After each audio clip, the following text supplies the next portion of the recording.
Hey, hello, everyone. This is criminal profiler Pat Brown, and this is a boxing special today. So let's get ready to rumble with Joe Stunner, who is on the line with me. And hi, Joe. Are you there? Can you hear me? Hello, Pat. Hello, chat. How you both doing? Yeah, and can everybody else hear us? Because we're having some really amusing stuff trying to get this show together. So I do want to hear if you can see me and you can hear me and you can hear Joe and whether you hear a horrible buzz. Those are the three questions. I hope you can hear me. Can you hear me all right? Okay, we're waiting to hear. Right now, everybody's here, but I'm... yes, all clear. Thank you, Sky Sounds Ricky. fine, really? Yeah. Good news. Good. See and hear you. What went right? It's a miracle. Okay, let's stop the show before anything else can go wrong. So great. So anybody who is here this week, who wasn't here the last time we tried this, had mic problems, and my microphones completely vanished out of my computer. And so my son came over and he fixed them, but not in time for the show. So we rescheduled, and Joe was kind enough and polite enough and friendly enough to say, hey, sure, not a big deal. I'm coming back. So I appreciate that. Yeah. So, yes. No introduction. Somebody said they didn't hear the introduction again. Well, that's weird. Okay. I have to see after the show whether the introduction vanished into the wild. That was another issue that we had with StreamYard, not with my side of it, but StreamYard is the platform. And for some reason, they said that if you played a video on like 20% of the people, the videos weren't being heard. And the other 80%, they were being heard. So, yeah. This is all beyond me. Yeah, well, it's a StreamYard thing. That's the platform people. They had their on it. And and now I'm seeing, okay. All right, this is going to be interesting. We'll see how this goes. I have missing holes in my head in this show. See, I just saw it again, missing hole in my head. What the heck is going on? All right. The chat will guide us. The chat will guide us. Yes. Okay. So I'm just going to try to get in a position where my head doesn't disappear and nothing else goes wrong. So anyway, I'm glad you're all here. And if you'd like to be in the chat room for any of the shows, please do click on the button below for Patreon and join us in all the live shows. There's at least 8 a month. This month there's 9, right? Because Joe is here for the call-in. And also, please do, if you've never been to the channel before, please do subscribe to the channel. Please do hit the bell for notifications. And as I try to always remind people, if you want to know if I've done a show, you can either look through the playlists at all the different videos, or you can just go to the search engine on YouTube and put in Profiler Pat Brown and whatever name you want to put in there, the name of a killer, the name of a victim, any kind of case, and see if I've done the show already. Because there's a lot of times I get, oh, Pat, could you do this? And I have to send over a little link. Done it already. So please do that. Please do like the video. Okay, here we go. Because you're here for boxing. So, and Joe knows boxing way better than me. So, Joe, before we start, I just want you to introduce yourself and what your boxing is. And Joe's boxing channel is also linked below. So, Joe. Well, over to me, I suppose. It's Joe Stunner Boxing is the channel. I'm Joe, and really I just talk about boxing. I do previews of fights, talk a bit about the history of the sport, talk about the current politics that's going on, of which there's always a very lot of it. And as I believe your former brother-in-law Simon Brown was a great welterweight in the 90s, and I'm sure you had first-hand experience listening to him talk about the politics, Mr. Don King and so on. So there's all of that side of things. Yes. And a lot of boxers post-retirement have met sort of rather controversial ends, where there's suicides that may not have been suicides and so on. So, correct. And I really love the title of this phone-in, Boxing Death Calling. I mean, I thought I've got to be part of that. You've got to be here for this, yes. Because exactly. I wanted to point out what you're saying, that boxing is, every profession has its pros and cons. And a few more cons are in, literally, in the boxing profession. Yeah, definitely. And I do mean up by people who've been to prison, or dealing with people who've been in prison. So I was curious about this because we're talking about their deaths and how that happens, and most of the time we're talking after their careers have ended. So there's a lot of things mixed up in that. It's everything from just retirement problems to possible brain damage issues, pain issues, boredom issues, and then the people they've known all their lives are the people they have fortunately got in business with, because there's a lot of criminality on the edges and in the middle of boxing through the ages. So I wanted to ask you this question especially because you're from the UK and I'm from the US, and one of the things that's very common in the U.S., and I don't know if it's just world over, is that generally speaking, people who get into boxing aren't coming from wealthy families who have college educations and have great opportunities in life. They're usually coming from the rougher areas of town, where when you don't see a great future in some some field that you think you're going to achieve, and there's boxing down around the corner. You can, first of all, sometimes it's offered in the community to get kids off the street. And Simon Brown, which is my brother-in-law, he came from Jamaica, and he got in. I can't remember exactly when he started, but 12, 13, 14, somewhere in there. And it was a rough area of town. So Pappy was his manager, the one who started him into the whole thing at the local boxing gym, and it did keep him off the streets. And so he didn't get involved in anything bad because he was so busy being a boxer. But also, along with that, he didn't see himself having a bright future. So you're willing to get in the ring, get your face beat in, because you don't have another choice. You're like, well, I'm probably not going to get a good job, so I'm willing to risk it. But out where people have more money and more stable lives and a better community to live in, they're like, I like my face. I don't want to do it. So how is it what you see? Because you're on the other side of the pond. How do you see it over there? It's pretty much the same. It's the old line is that to escape the ghetto is to go through sports or the arts, or win the lottery or whatever. But or the football pools, as we used to say over here. Right. But it's. I mean, nowadays you get what's called white collar fighting, which is basically middle class people who want to pretend to be boxers. Yeah. But the line that you said about it giving structure to kids that could otherwise go astray is definitely true, because a friend of mine runs he's a co-founder of an organization called Boxing Futures, and this offers support to underprivileged kids, and it gives them some structure. It keeps them out of trouble. Obviously drugs are rife, and crime, and if anything that keeps these kids away and gives them a bit of discipline is a good thing. But it's certainly been traditionally a working class sport, very much so. Right. And, it's funny because we oftentimes do look at the ones who actually succeed.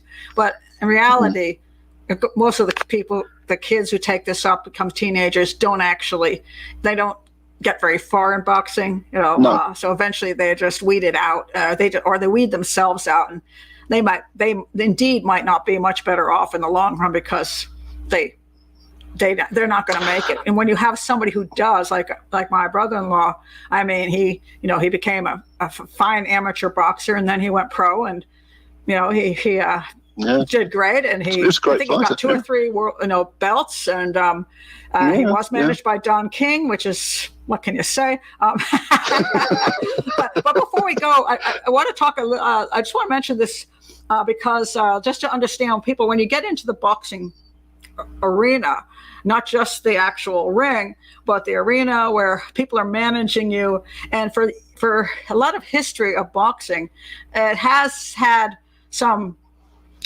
connections with some unsavory people.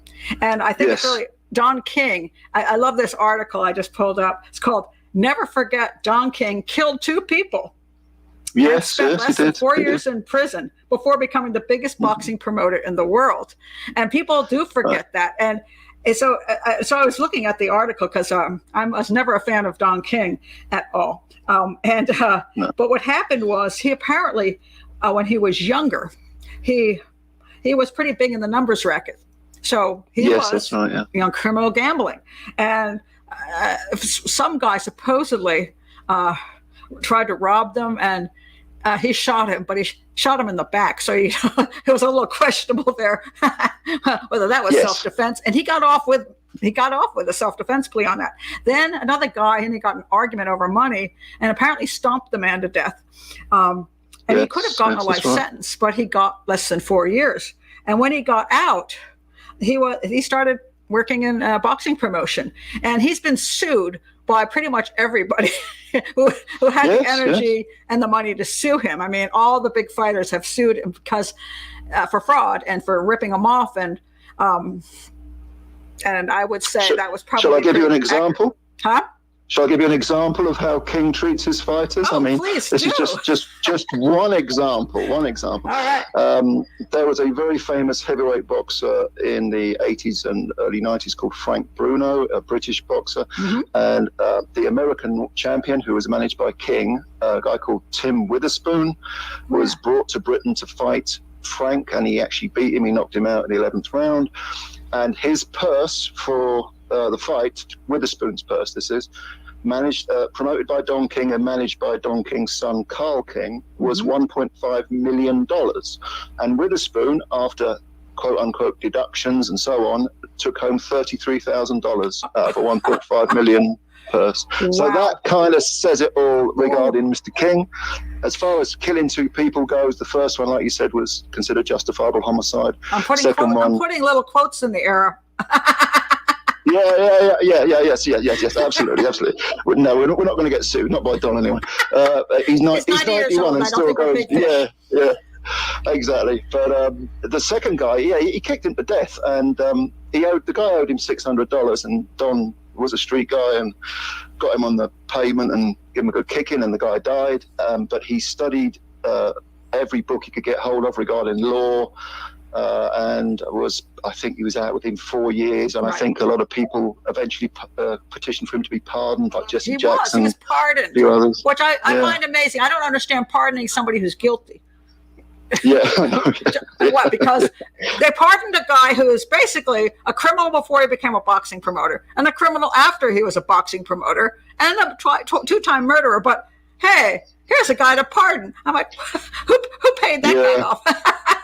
Yes, but then of course, we're talking corruption in boxing, but this goes to, I'm sure I'm not telling you anything you don't know, this goes to, local politics and so on, because if you look at Floyd Mayweather, who was a very great champion from not so long ago, he was supposed to serve a jail sentence for spousal abuse, and they cancelled the jail term because of his fight, which was going to bring, so much money into the local community. They said, well, okay, you've beaten up your partner, but we'll let you off because you're bringing in a lot of money into the community. This is the way it works. Everybody sort of jumps into bed with each other, and money talks, basically. Well, that is true. So that's I just wanted to bring that up just because it's a rough field when you get into it. The boxers have a lot to deal with inside and outside the ring. I think my brother-in-law went through 4 promoters. I know that one of them went to prison for tax fraud. Another one, a couple of brothers, they mowed down a couple other brothers. They went to prison for murder. And then there was somebody else, and then Don King, and then I might have been somebody after that. So it's really sad for a lot of boxers who are coming out of somewhat impoverished neighborhoods, perhaps with not that much education. They are trying to understand and figure out how to deal with these wheeler dealers like Don King, and they're no match for them.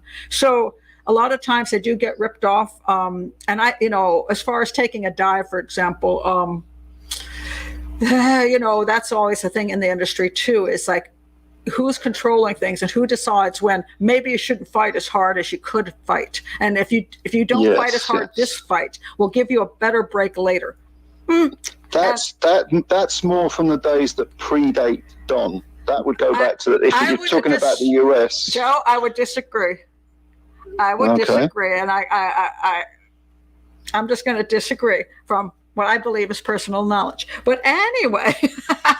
All right. Well, you may know something I don't. That's fair enough. Yeah, I think it's yeah. Because I can't say, I don't think I can say anything out loud on that one. But anyway, I wanted to bring that up.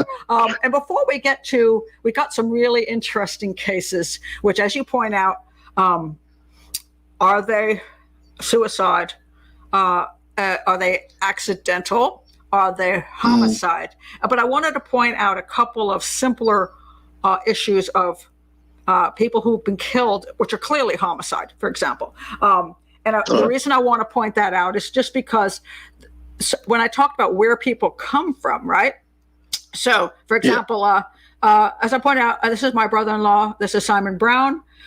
Came from Jamaica and grew up in a poorish area of D.C. Then he became quite wealthy and lived in a lovely area. And now he's actually he has a gym up in Gaithersburg, Maryland, and he lives a quiet and peaceful life. All right. But sometimes what happens, and I think it's this, Trevor Berbick. Okay. Trevor Berbick was also from Jamaica. Yes. And Trevor, let's put it this way. My brother-in-law was definitely on the side of good behavior and not getting in a whole lot of trouble. But Trevor Berbick, on the other hand, he did a whole bunch of things that kept getting him deported. And so let me find the thing here. He had a rape conviction of a babysitter, which didn't do well for him. He violated his parole, and then he was deported from the U.S. back to Canada. And then he had legal issues in Canada. So then they deported him back to Jamaica. Well, the problem he had in Jamaica was that he ended up getting beat to death with a steel pipe at a church.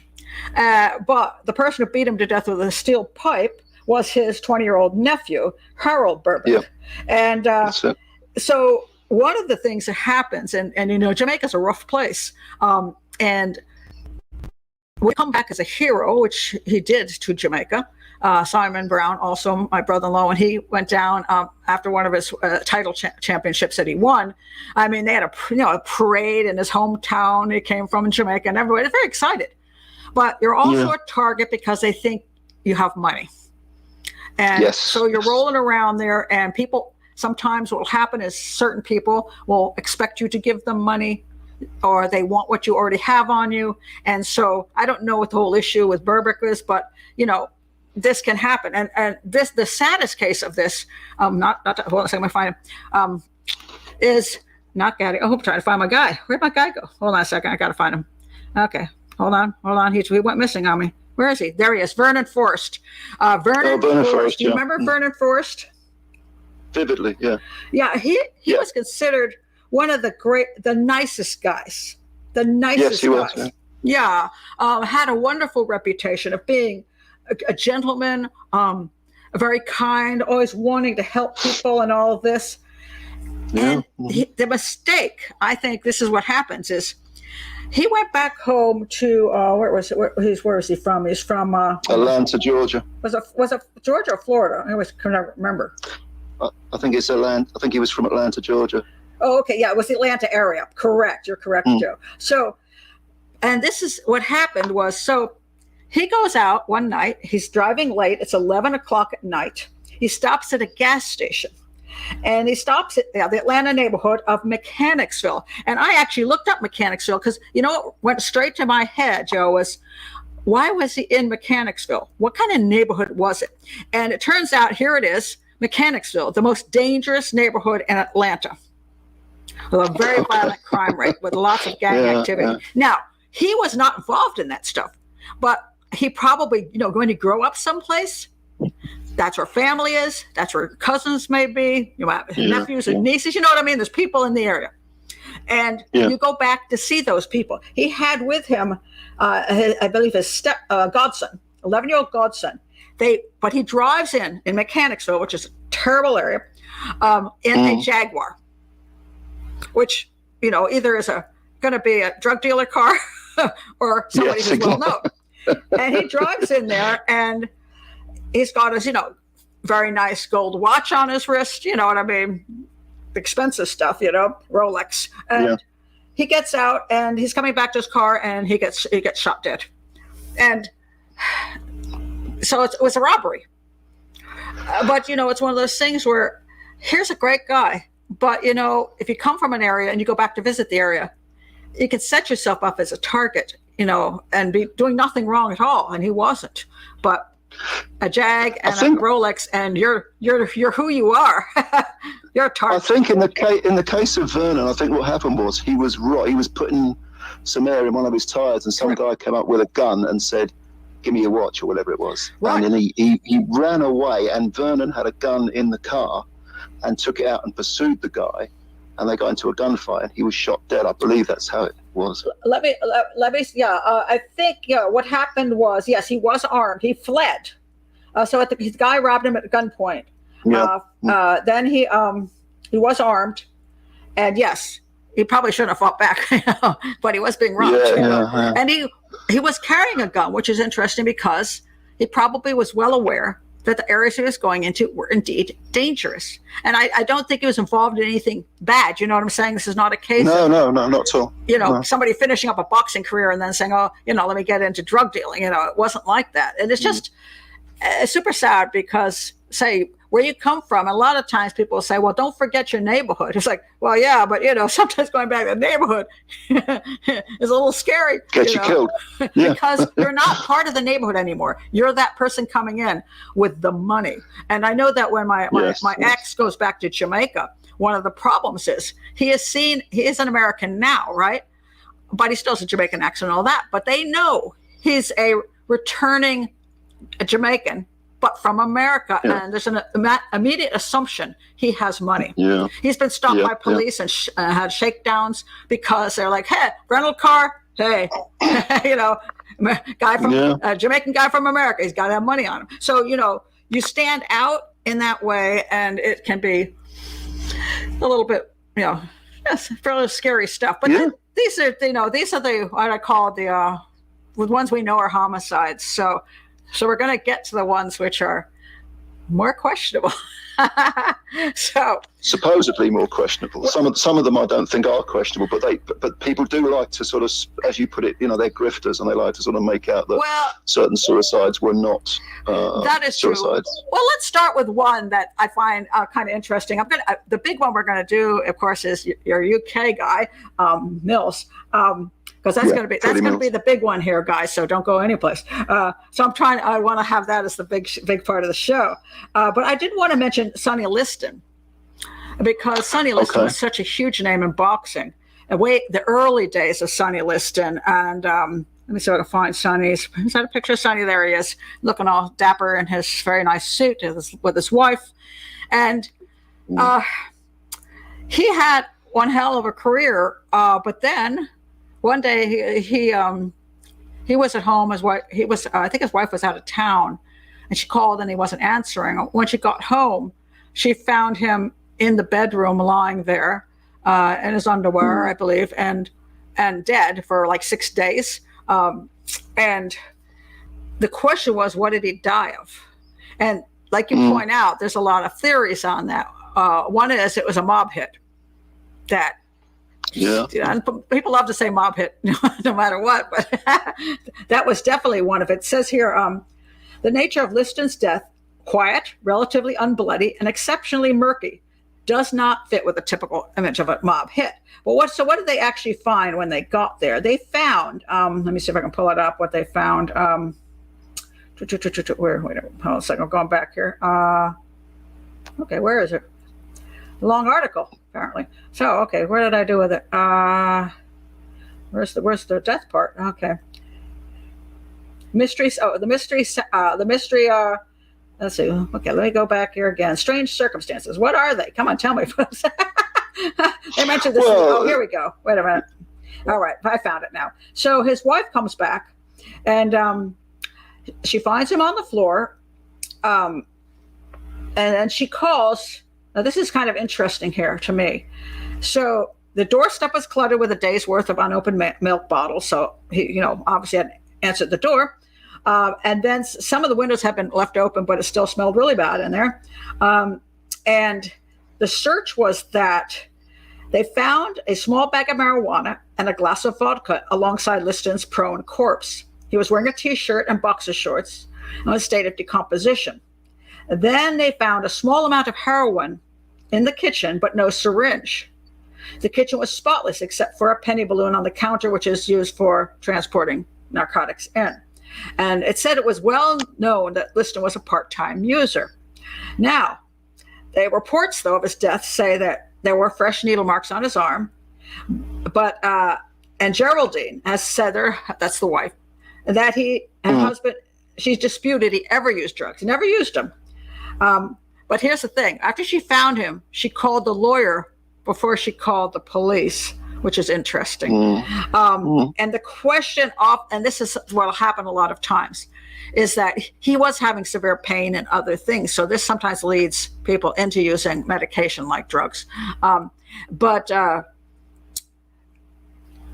sometimes when somebody comes home and finds evidence of what something is, they get rid of the evidence. They clear that evidence out. So it's weird to have heroin there, but not the needle and the needle marks. So what started the mythology of it is that, well, if he had marks on his arm and heroin was there, but no needle, a dead man cannot move the needle, correct? So therefore, the mob came in, hit him up with the heroin, overdosed him, and then went away with the needle.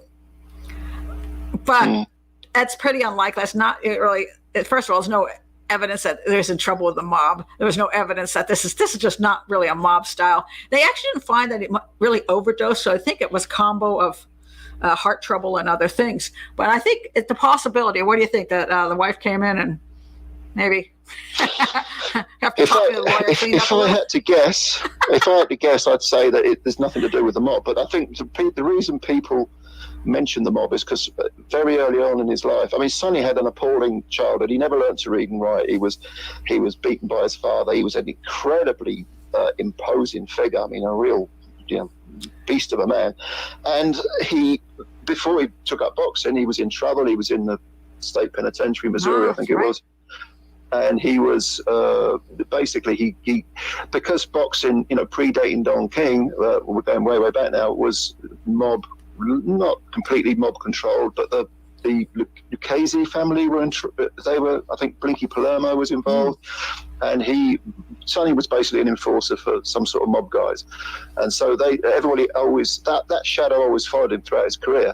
He was a mob guy, but the idea of the mob injecting him with heroin and killing him, I don't buy that one. I don't. It doesn't add up to me. I think what they said, but because you pointed out his did have a history of being involved in some things. The claim was that he knew too much, the man who knew too much. It's like, since he wasn't working with us enough anymore, we better get rid of him in case he opens his mouth. It's pretty unlikely. And like you say, he still after he finished boxing, he still kind of had a rough life in some of the choices he made.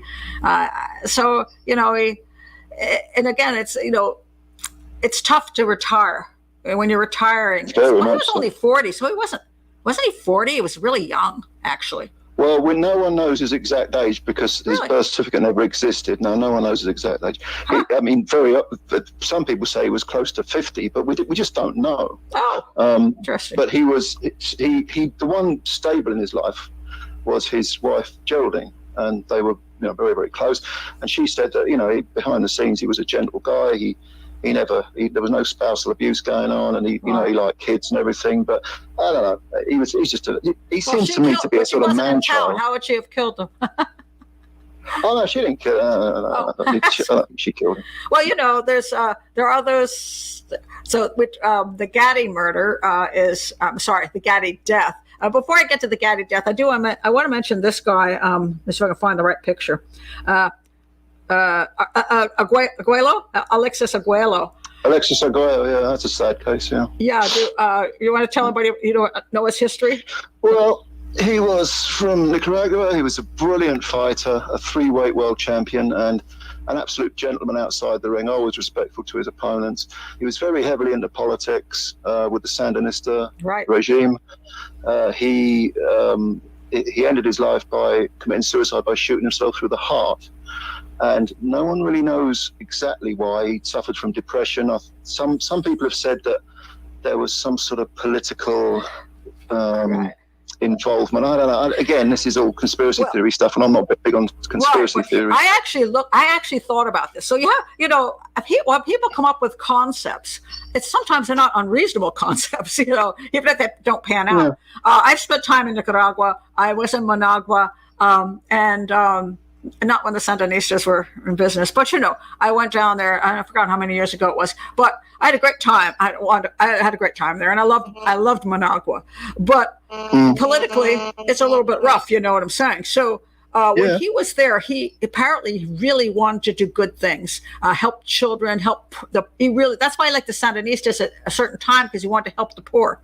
He had a real heart for the poor, and so he became mayor of Managua. He was sort of helped into that position, but once he got in that position, he felt he was being used. Yes. He was being used, and then he was being humiliated on top of it.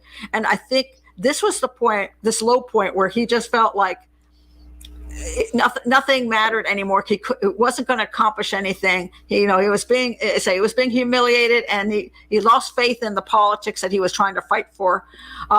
So the shooting himself in the heart, and it's just chest, which is very unusual, because usually men just shoot yourself in your head.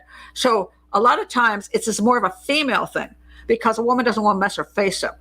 She wants to, have a really nice looking head when she's dead. The guy is like, I don't give a crap, So usually it's a woman that will shoot herself in the chest, not a man. So the question was, did somebody else shoot him? Was it a political assassination? Did his wife do him in?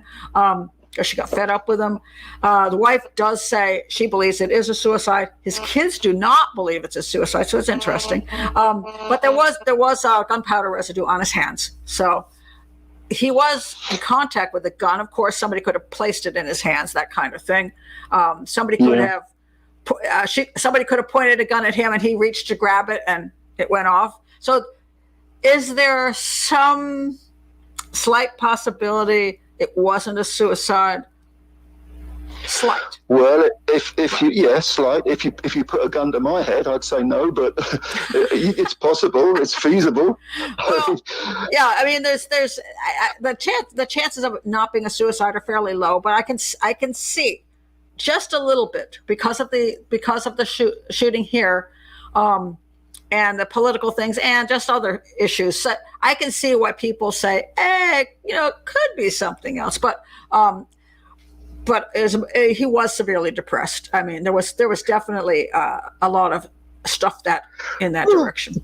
Conspiracies do happen. They're not all ridiculous, but sometimes I wouldn't dismiss. Is real. Yeah, it's real. Yes, yeah, absolutely. But I don't know. It all seemed to make sense when I heard that he was depressed, and of course he was.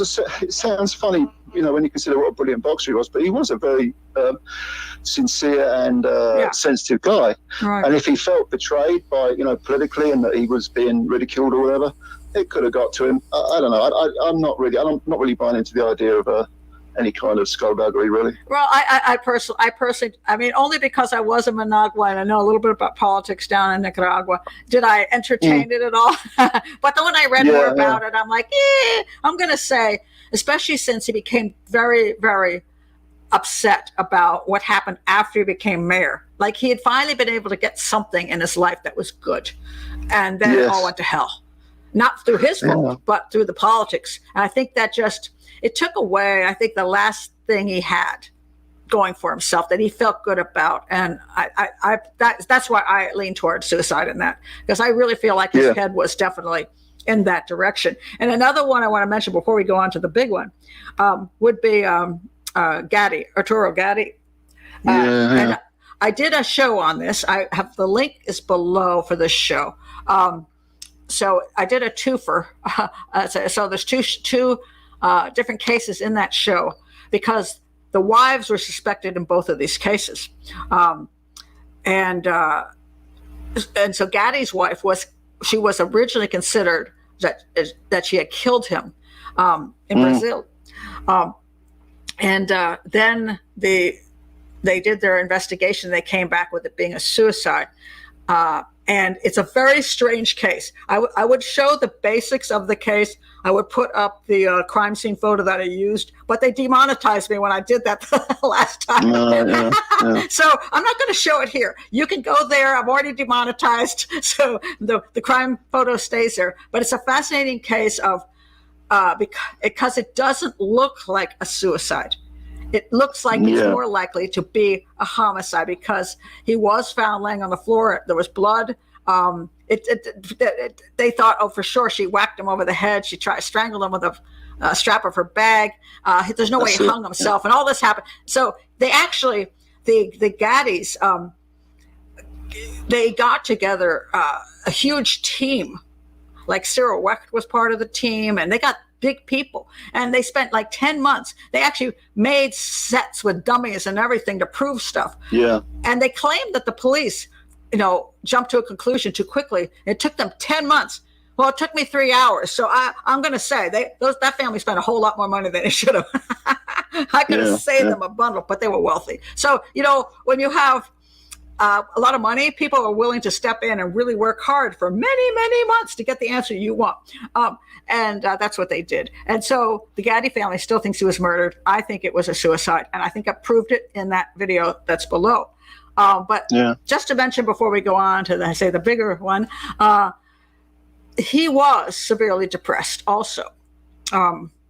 Having trouble once he had, you want to tell a little bit about Gatti, his background? Gatti, well, he was Canadian.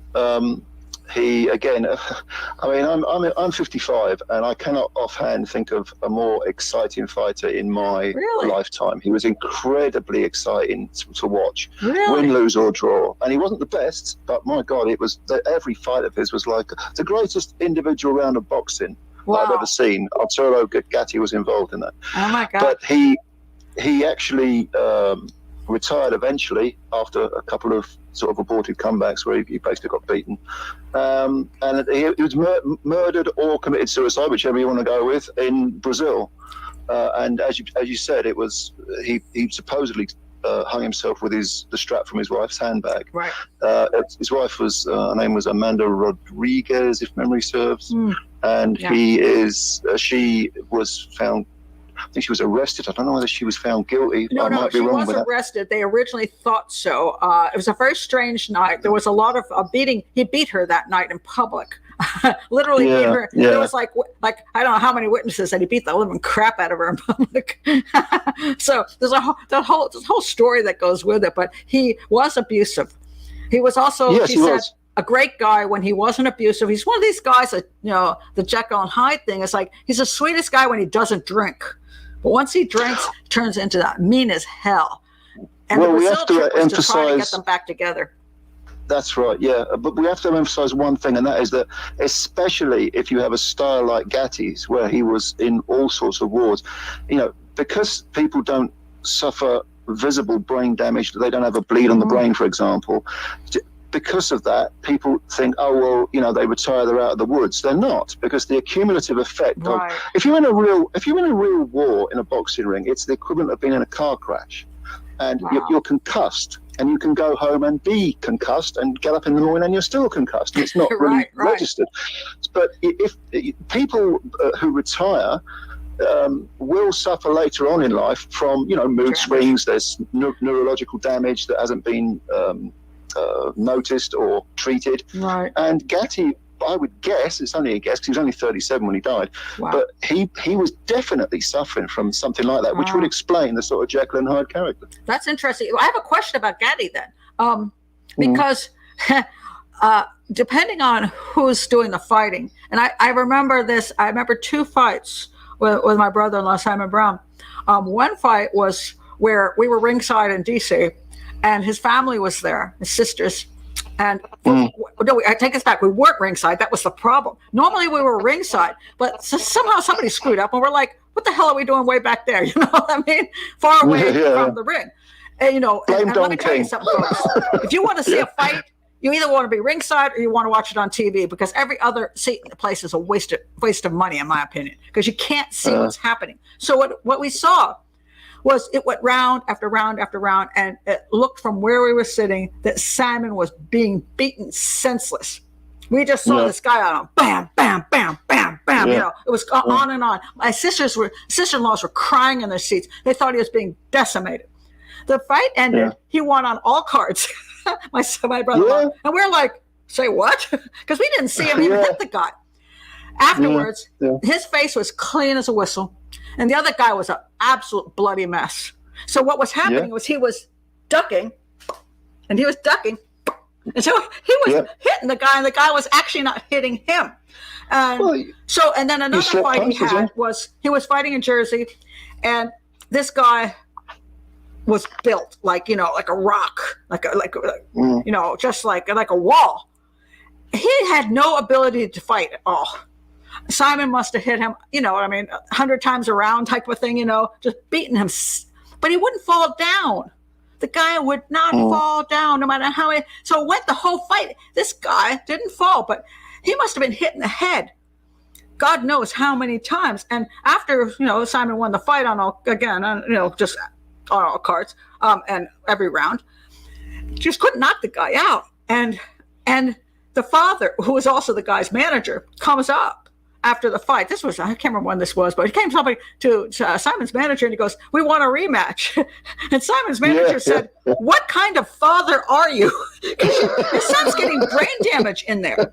So I find there's, depending on the fighter, is how much their brain gets hit.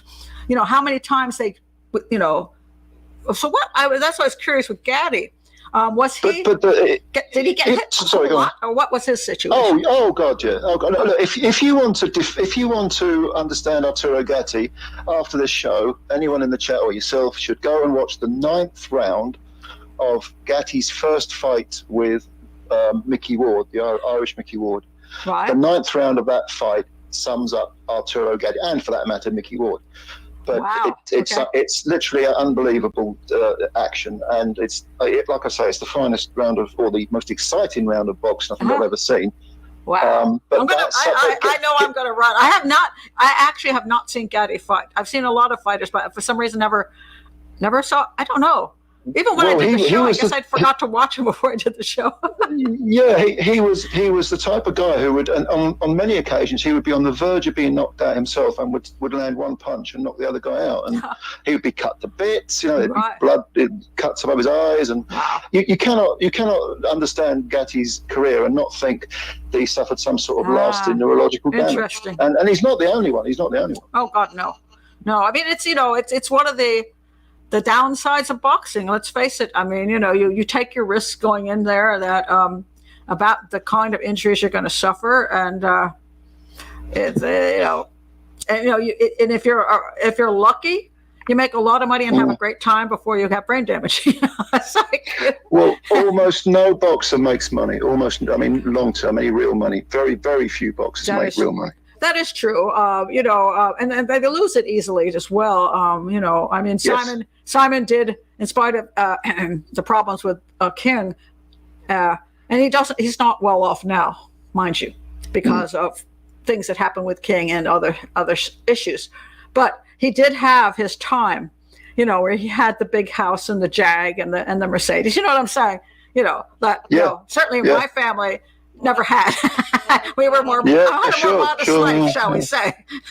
He got that time in the sun where he was bringing in the big bucks, and it. Definitely. It's a cool thing when you can do it, and certainly some people have come out really well in the long run.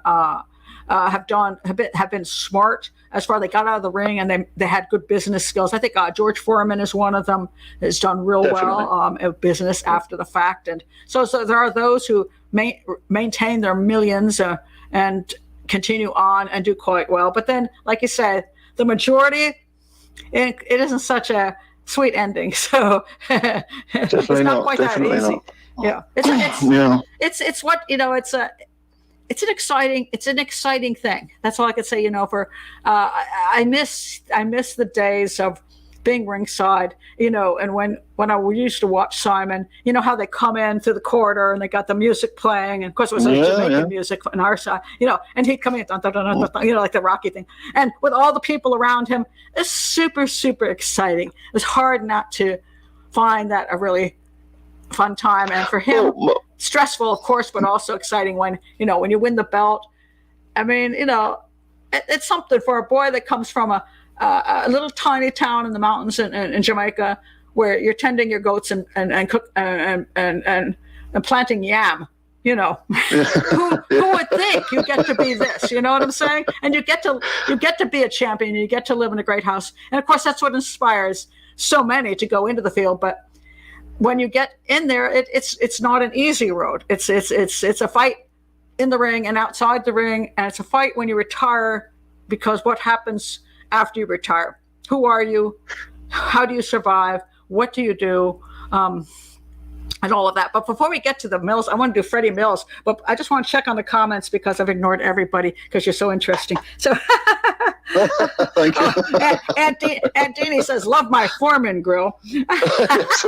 Well, he got you and many others, Aunt Deanie. I mean, I think George Foreman is considered the smartest businessman out of the boxers. There are a few. There are Sugar Ray Leonard's another one. Lennox Lewis is another one. Yeah, some people do walk away with tens of millions. Wait a minute. Sugar Ray. Now, this is interesting with Sugar Ray Leonard because, he came up before Simon, my brother-in-law Simon, and Simon really wanted, to fight Sugar Ray Leonard, but he missed him by a few years. You know how that happens. By the time you get there, it's like, damn it, it's moved on. But where is Sugar Ray Leonard? I haven't actually heard about him for years.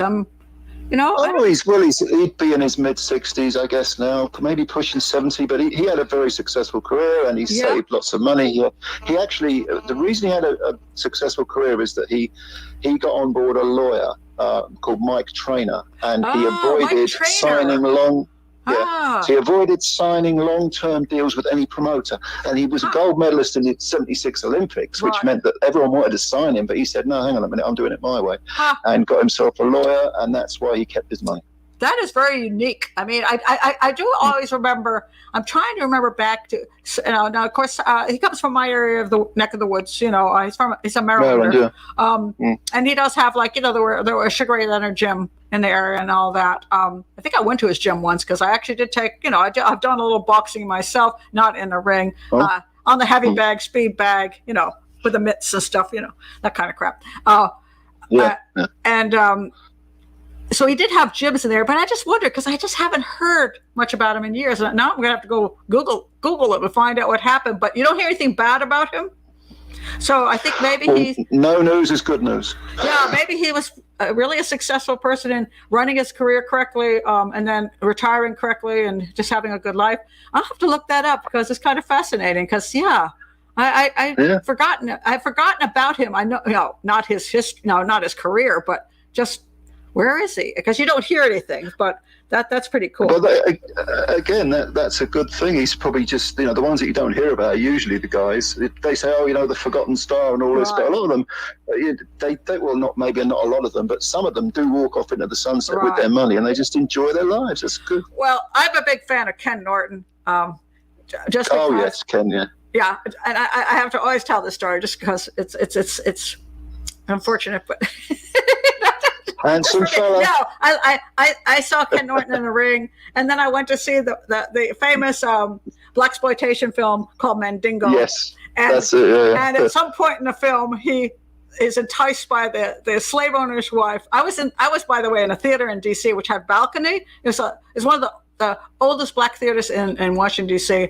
and it's no longer there. But I was in the balcony with my boyfriend, and Ken Norton, like the woman, she offers himself, the slave owner's wife, and he drops whatever he's wearing. So you see his backside, right? And all the women just went nuts because I have to say, that was one of the finest backsides I have ever seen. The women were like, oh, dang. And the men were like, that ain't so bad. But well, he got knocked on it a few times, so I'm surprised it was in such good shape. But he should have done ads just for underwear or something, because man, that man was so fine. I mean, that was one of the finest men I've ever seen in my life. And so, he was a handsome fella. He was to me, Faye was like looking in the mirror. What can I tell you? I'll have to come over to England and find out if that is true. You have a wife over there? No. Oh, I was always trying to piss somebody off, you know what I mean? So, no, you're quite safe. You're quite safe. Let me see what Aunt Dana has to say. We have a football player that killed himself. His name was Junior. Oh, wait a minute. I can't pronounce it. Is he Aunt Dana, is he like I would think he'd be Samoan or something. Seu. I'm not sure how to pronounce his name because I'm not really into the football stuff. I watch football occasionally, but they said it was from repetitive concussions from playing football. Yeah, that's another sport that you can have a great time in, but you do, you sometimes suffer with the things. Kelly said, I had a concussion, even knocked out with it, and I had severe issues for years. No memory, loss of memory. Can't imagine happening repeatedly in the ring. Yeah. And that's why there's some people who really push for head protection and stuff like that. And then it's kind of funny because then the MMA came along and it's like, kind of going the other direction. Well, let's just get in the ring and beat the living daylights out of the person, And it's pretty brutal. I have to say I like MMA too. So what can I say? I do, there's something about the fighting which it's an art to me. I know it's brutal, but there's so much art to it. Modern day gladiators, certainly that fits the bill, but it is an art form. It is kind of violence and the most primal of instincts made almost semi-civilized. But Joe, obviously you're fascinated by technique. Aren't you fascinated by the technique? Because people who don't know boxing just look at it as a brutal sport, but there's so much finesse. There's so much skill. I mean, it's just, I find it absolutely fascinating to watch boxing. Well, you mentioned Simon. He was sitting not ringside, but a little bit back. And you thought Simon was getting a beating. He was slipping those punches by the most minuscule of measurements, like maybe an inch or two. And he he wasn't getting hit. It looked like he was getting hit, and he wasn't. He was hitting the other guy. And he was Simon rarely did get hit. Simon was one of the best for slipping punches. That was one of his most. Except poor Simon. The saddest thing is that all those great fights he had and the belts he won and all the fantastic fighting, the most memorable video is on YouTube, is him when he did get nailed and he's lying on the ground and he's still fighting. Yes, throwing punches in midair. That's got all the views. I'm like, that was like one instance which was not normal. I mean, this is his great fighting career, and this is what you're watching. Well, the thing about Simon was he fought for too long. But I don't know whether it's because he'd lost a lot of his money, but he lost a lot of fights towards the end of his career where he was fighting much bigger men, people who in his prime he would have easily beaten, and he was just collecting paychecks. And he's got a lot of losses on his record that don't do his legacy justice. That is true. He reached a high point. He got his 3 belts, IBF. No, I'm going to forget WC. I can't remember WBC and WBA. I'm not sure. Anyway, he was IBF welterweight champ. IBF. He changed weights. He was IBF welterweight. Then there was light middleweight. Anyway, I've forgotten. It's been years. But you are correct. There was a point where I think he left. He got out of Don King's grasp, and he ended up fighting a lot of really shitty fights in Atlantic City. And it was like. He should have quit sooner. You're absolutely correct, and that's a question we all have in any career. Like, why is Pat Brown still on doing television type things? She ain't a pretty girl she used to be. Anyway, Pat, listen, Pat. It's better to be a has-been than a never was. Some of us are never was's, so enjoy it. Enjoy it. Actually, one of the biggest hater comments is, she's just a has-been trying to hang on. I'm like, yeah, and you're writing nasty little comments because you've never been. Yeah, okay. Anyway, exactly. We have to have a sense of humor about life. That is one of the things that's very difficult, I think, because when I look at retirement, that retirement for boxers, retirement for the police officers, retirement for anybody who's been in the limelight. When I quit television, which is I was on for 15 years, and I decided against continuing. And it was weird. It was strange because I was so used to being in the studio day after day after day, and sometimes 4 or 5 times a day, and showing up on on the shows, and and I used to get really nice stuff like makeup and hair, not looking like this because I can't do either.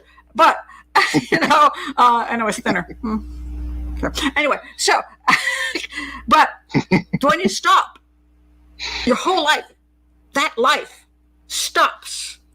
It disappears. You become, and it's like you're not that person anymore. It's weird. So I know that police officers, for example, and I have a daughter who is 2 years from retirement, and she's looking forward to it, mind you. But her identity is police detective. No, she's been a detective for years, and I'm curious how she's going to feel when she retires because she hasn't experienced it yet.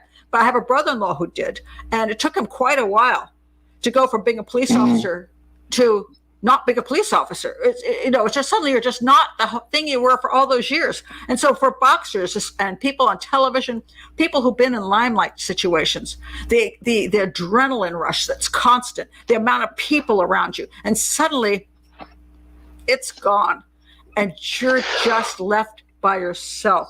And it's tough for all people retiring, by the way. It can be anybody. It could be a school teacher, a nurse. That's who you've been for so many years. And they call, you're going to reinvent yourself. Some wonderful things. You can start gardening. It's like, oh, shut up. Yeah, well, it's really funny you should say this because no word of a lie. Today, I went to a work-related function with a sort of outside agency, and I met a guy who I know who is an ex-fighter. And we had a quick chat, and I said, "So are you enjoying retirement?" And since he's retired, he's got married and had 2 kids. He's like, "Yeah, I love it," and he still trains fighters. And I said, "But do you miss fighting?" "Oh yeah, 100%." So it never leaves you. And I mean, I think if you're a police officer or you're in the army or whatever, once you've devoted so much time to that lifestyle, right? It just never really leaves you. It doesn't, and it's a very tough thing, and I think people underplay because, and I hate this for all retired people because it just annoys the living crap out of me. Well, you can volunteer someplace. You can volunteer at a soup kitchen or at the hospital, and I just want to punch them in the face. I'm like, this is insulting. Not that you shouldn't be helpful in your community. I'm not saying that. I'm not saying there's anything wrong with working in a soup kitchen or volunteering at the hospital. But the fact is, it's the way it's said in such a way that it's like the things that you did suddenly become like, it's like you're supposed to just forget about them and be this completely different person, satisfied with things that, when you especially say a very exciting life, you have a lot of challenges, and certainly boxers have massive challenge, right? You got to prepare for a fight. It's just this huge, crescendo uphill and all this stuff, and then it happens, and then it's this huge thing, and then there's the, after the fight stuff that goes on, and it's so much, and then suddenly there you are sitting in your house, and the people are like, okay, so what the hell am I going to do? What am I going to do? Because I don't get any of that excitement anymore. People have forgotten about me within a day. Yes, I read some article about me, like, hey, we used to be a good fighter. Stuff like that. So let's go to Mills, because this is really, I do think, a story of a retirement that is fascinating to me, and it is one of these cases that, oh my God, there have been, I'm going to let you take over most of this, but there have been books written, some of the stupidest books. One book is one of the stupidest things ever. Anyway, but because it's fascinating to people, there's kind of how he died and what caused his death, and there's this continuing argument over it, and so I just said, let me see if I have a picture of him. There's Freddie Mills. And he this was after his career, wasn't it? When he was in this movies, quite a handsome dude, and he went on to doing some movie stuff. And so I've got pictures here, but I want you to take us through his history, and then we'll get to his death, and then I don't know how. We have not talked, by the way. Joe and I have not talked about the case, so I don't know if Joe and I agree on the determination of cause of death, or cause of death was obviously it's a gunshot wound, but manner of death is the question. But we haven't talked, so I purposely didn't, because I wanted to see what Joe had to say about it, because he's more, he's from the UK, he's a boxing dude, and so. Yeah. So tell us about this guy. Freddie Mills. Yeah. Freddie Mills was a British boxer who started off as a middleweight. He did fight at heavyweight, but he had most of his success at light heavyweight. And this culminated in winning the world title, light heavyweight title, in 1948. So we're talking just after the Second World War. He was post-fight, he only had a few fights after. He lost the title, in his first defense to the American Joey Maxim, and then I think he had a couple more fights and retired. But he was very, very popular because he was a good-looking guy, and I think post-war in Britain, the country was bankrupted. Most of London was still piles of rubble, and Freddie was considered to be a sort of real hero, which is why he ended up in movies, and he's just very popular. He was super popular. That's what I was really wondering about, because very popular. Yeah, that's all. Everything I read about him, it's not like, there was this boxer, and he, it was like, this was Freddie Mills, and he just he wasn't the greatest. I want to ask about the boxing. So was there anything about his boxing style that also kind of ignited everybody? Yeah, he wasn't the most talented guy, but he had ability. He was a good pressure fighter. He was exciting to watch, and I should point out that this is before TV, or almost no one had a television. So people would go, 30,000 people would go to a stadium in London to watch people like Freddie Mills fight. And so in other words, 29,900 people got shitty seats. Well, based on your experience, Pat, yes, probably. But I think but the thing is, though, it creates a sort of mythical image of someone. That's true. And Freddie was knocked out a few times himself, but when he retired, he maintained or retained his popularity, and to the point where he actually opened up a club in the West End of London. Right. Hold on a second. I got a picture of that club. Here it is. This is Freddie Mills. Well, he opened up the Chinese restaurant, right? I forgot about that. Yeah, you're quite right. Yeah, Chinese restaurant. Which is odd, because you think Freddie Mills is hardly Chinese, so it's kind of a funny thing. No, but we take, certainly in Britain, we take Chinese restaurant. They're two a penny. It doesn't matter where you go, you'll see a Chinese restaurant. In those days, which was and that's his night spot, by the way. This is Freddie Mills' night spot. So he did but wasn't the guy who was involved with it was a British guy, but he was Chinese descent, correct? Yeah. Yeah. So yes. But was he involved in both of these? I assume both the Chinese restaurant and the night spot, correct? I can't comment on the club. The Chinese restaurant certainly, but Chinese restaurants were virtually unheard of then. He was there when he died. He looked very. Yeah. Because clearly to me, he speaks with a British accent, but he looks Chinese. So I'm assuming that was a thing there. So. Yeah, and then I'd forgotten about the Chinese restaurant. You're quite right. Well done. But the club this would have been in the. Mills was killed himself in 1965. So we're talking about the swinging 60s, and London. This was the birth of the teenager. You had Carnaby Street, which was the popular fashion street. You had all the major fashion people, and you had the Beatles and the Rolling Stones were big, and the whole of Britain was sort of resurrected culturally, and at least in terms of pop culture. And Mills was in the thick of it, in the capital city of Britain. So he actually retained that sort of luster, if you like, of being this man about town.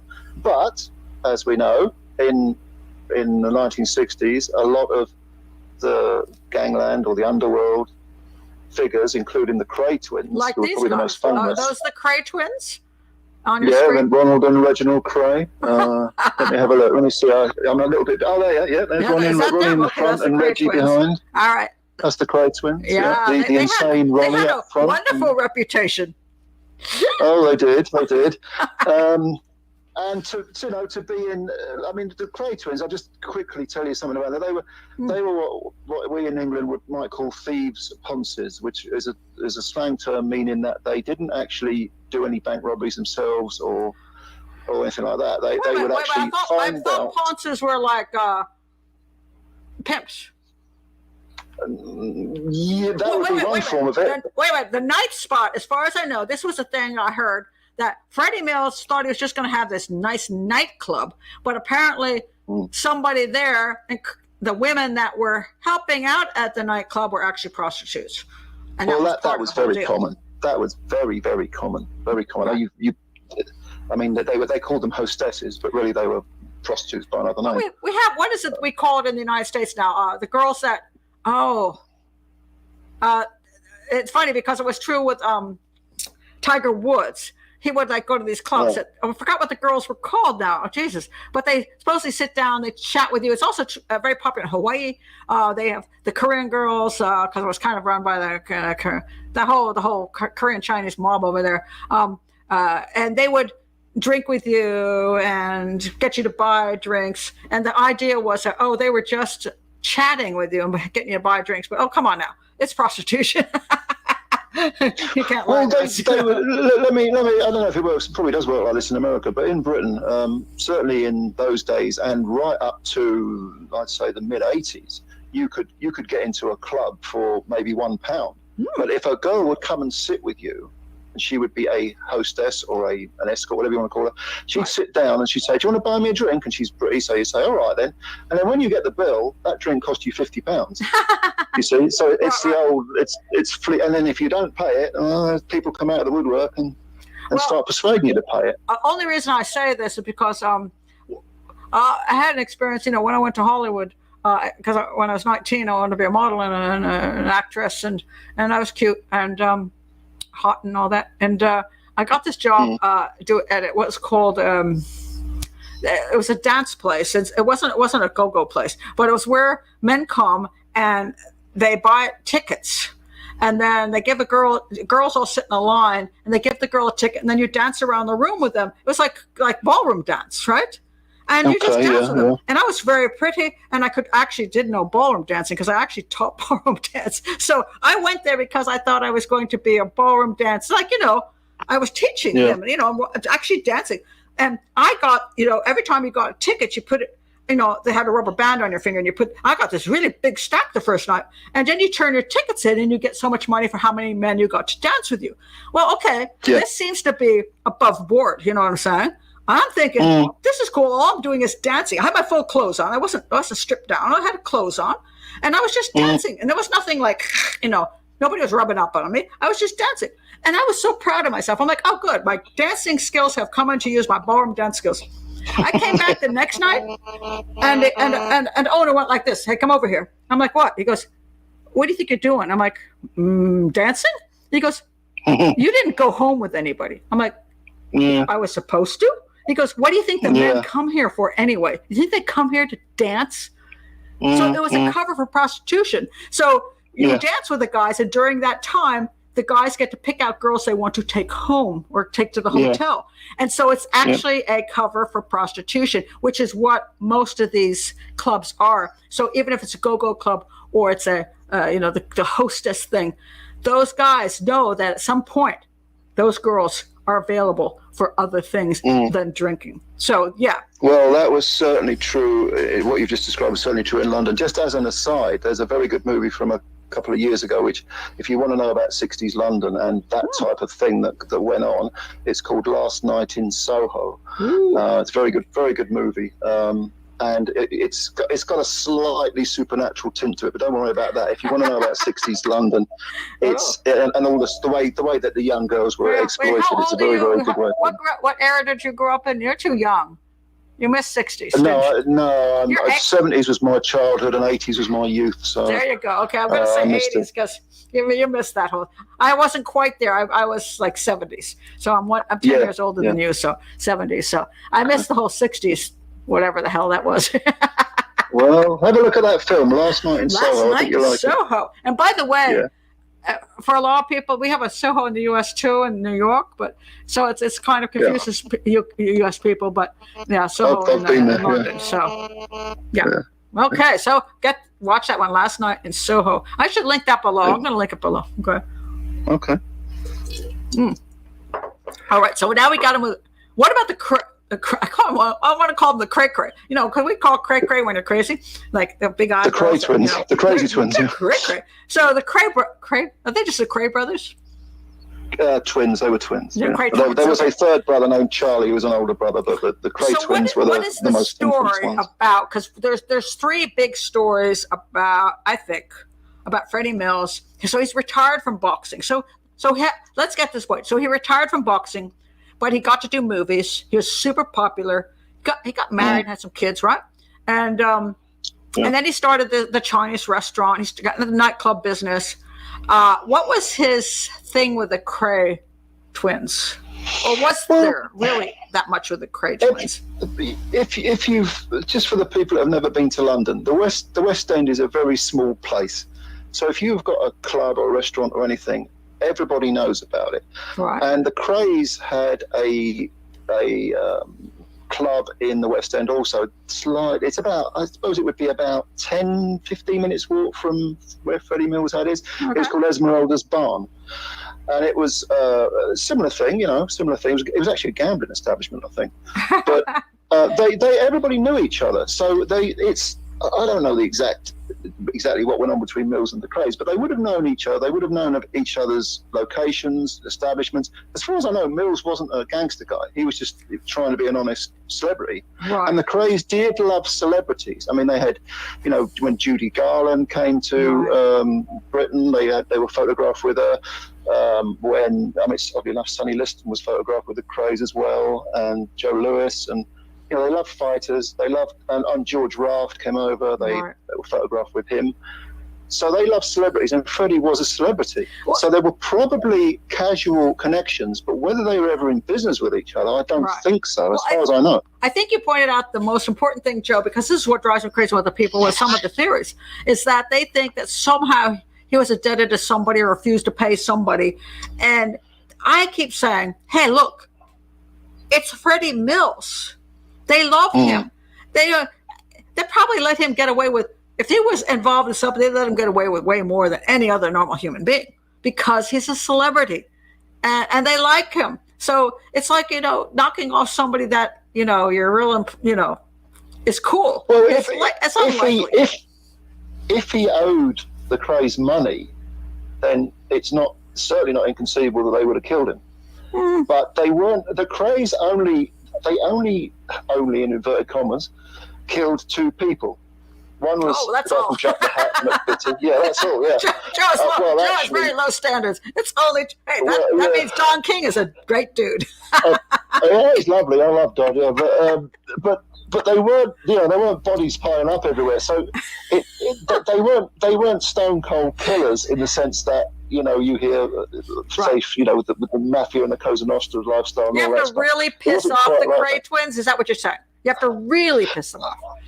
They would willingly break your legs or whatever, but killing you was something that was the atom bomb, right? And they would only use it as and when. But so I don't really see them as killing Mills unless there is something that we don't know about. Well, there's also, I think the other problem is that bothers me with that, as far as that kind of thing goes, is it has to serve a purpose. Even gangsters don't do things for no reason. So if they want to make a point, they have to make sure that people know it's a point. Nobody knows there's any point to killing Freddie Mills. So what would be the point? So it's one of these things that, they will do things, but there's usually, if it's going to send a message, we have the same thing with the cartels. If the cartels knock somebody off, believe me, you're going to know why they did it.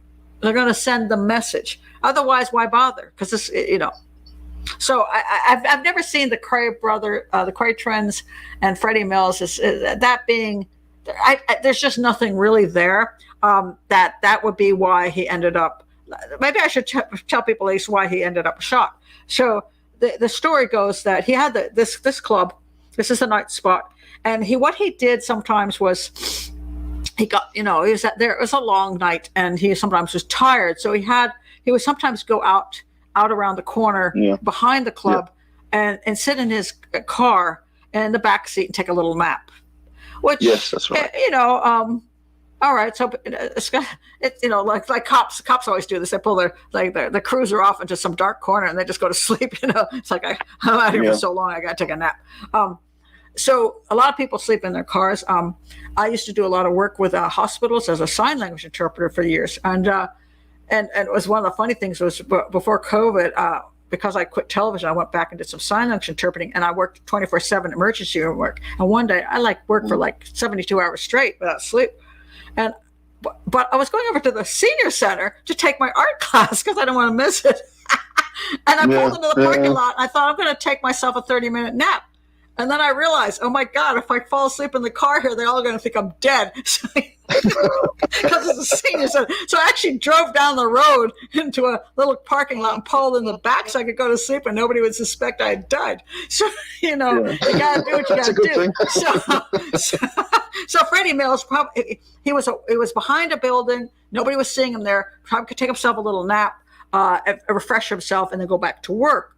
And so he often sat in the back seat of his car, which is interesting because I don't know why. Maybe he found it more comfortable, but it wasn't that he was lying down in the car. It's maybe it was just, I don't know why. Was it a Citroen? That was the car? I think it was. No, that rings a bell. Yeah. I think that would. And I have not been in one in years, so I don't know what the feeling of the front seat is compared to the back seat. And this is a good point for a crime scene reenactment, by the way. I've done crime scene reenactment because if you don't know the car and you don't know the weapon, now he ended up shot in that vehicle with a gun next to him. And it was, so you want to know how this happened. Now, one time I had a case where a young man was found dead in the car, shot himself with a rifle. Family thought it was homicide. And so what I accidentally happened to have the exact car he died in. I had a Ford LTD. That's what he died in. So that was useful. And so, but I didn't have the gun. So I went to Walmart and purchased the actual gun. Was it I think it was it? Oh, it's a shotgun. It wasn't. Was it a shotgun or a rifle? I can't remember now. I think it was a shotgun. Anyway, I went to Walmart and bought the shotgun. And actually, the funny thing about that story is that during that time, I had actually gone to, I forgot the store. The store you buy underwear, ladies' underwear. That's a famous store. I forgot what name of it is. Anyway, I bought some underwear. And then I went and bought a shotgun. And then I went and bought some luggage. And they cut off all my credit cards. I guess because I thought it was Bonnie and Clyde, Really? She's got sexy underwear, a shotgun. And so anyway, that was just some funny thing that happened at that time. I was buying the luggage. I shut all the credit card. I'm like, what the heck? And I'm like, no, I did. Did you buy the underwear? Yes. Did you buy the shotgun? Yes. Did you buy the luggage? Yes. But anyway, then what I did was I went home and I got my son to come out and I put him in the car. And in the seat that the guy was sitting in, and then I took different positions with the gun, pointing it at his head, and nice son. It's like what my children grew up with. And I remember because we rented rooms to students, and one of the students came in at that point. I went, not really killing them. They're like, I'm surprised it didn't move out the next day. But by doing the crime scene reenactment, I knew how much room there was to move the weapon around. Yeah. The angles and all this, and I was able to prove that it was actually a suicide. So we have Freddie Mills in this vehicle, and he's found in the back seat with a gun, and it was a. Let me see if I can. Let me pull it up because unless you have it in your head, do you have it in your head? What the gun was? Yeah, no. What happened in the actual how he was found? Well, as far as I know, he was just shot. They said he committed suicide in the backseat of his car. He was found. Correct. And it was just. It was. The club had been losing money, apparently, a lot of money. Before we get to the issues of what could have caused him to theoretically commit suicide, or was it a homicide? Yeah. And let me tell you what happened as far as the car went.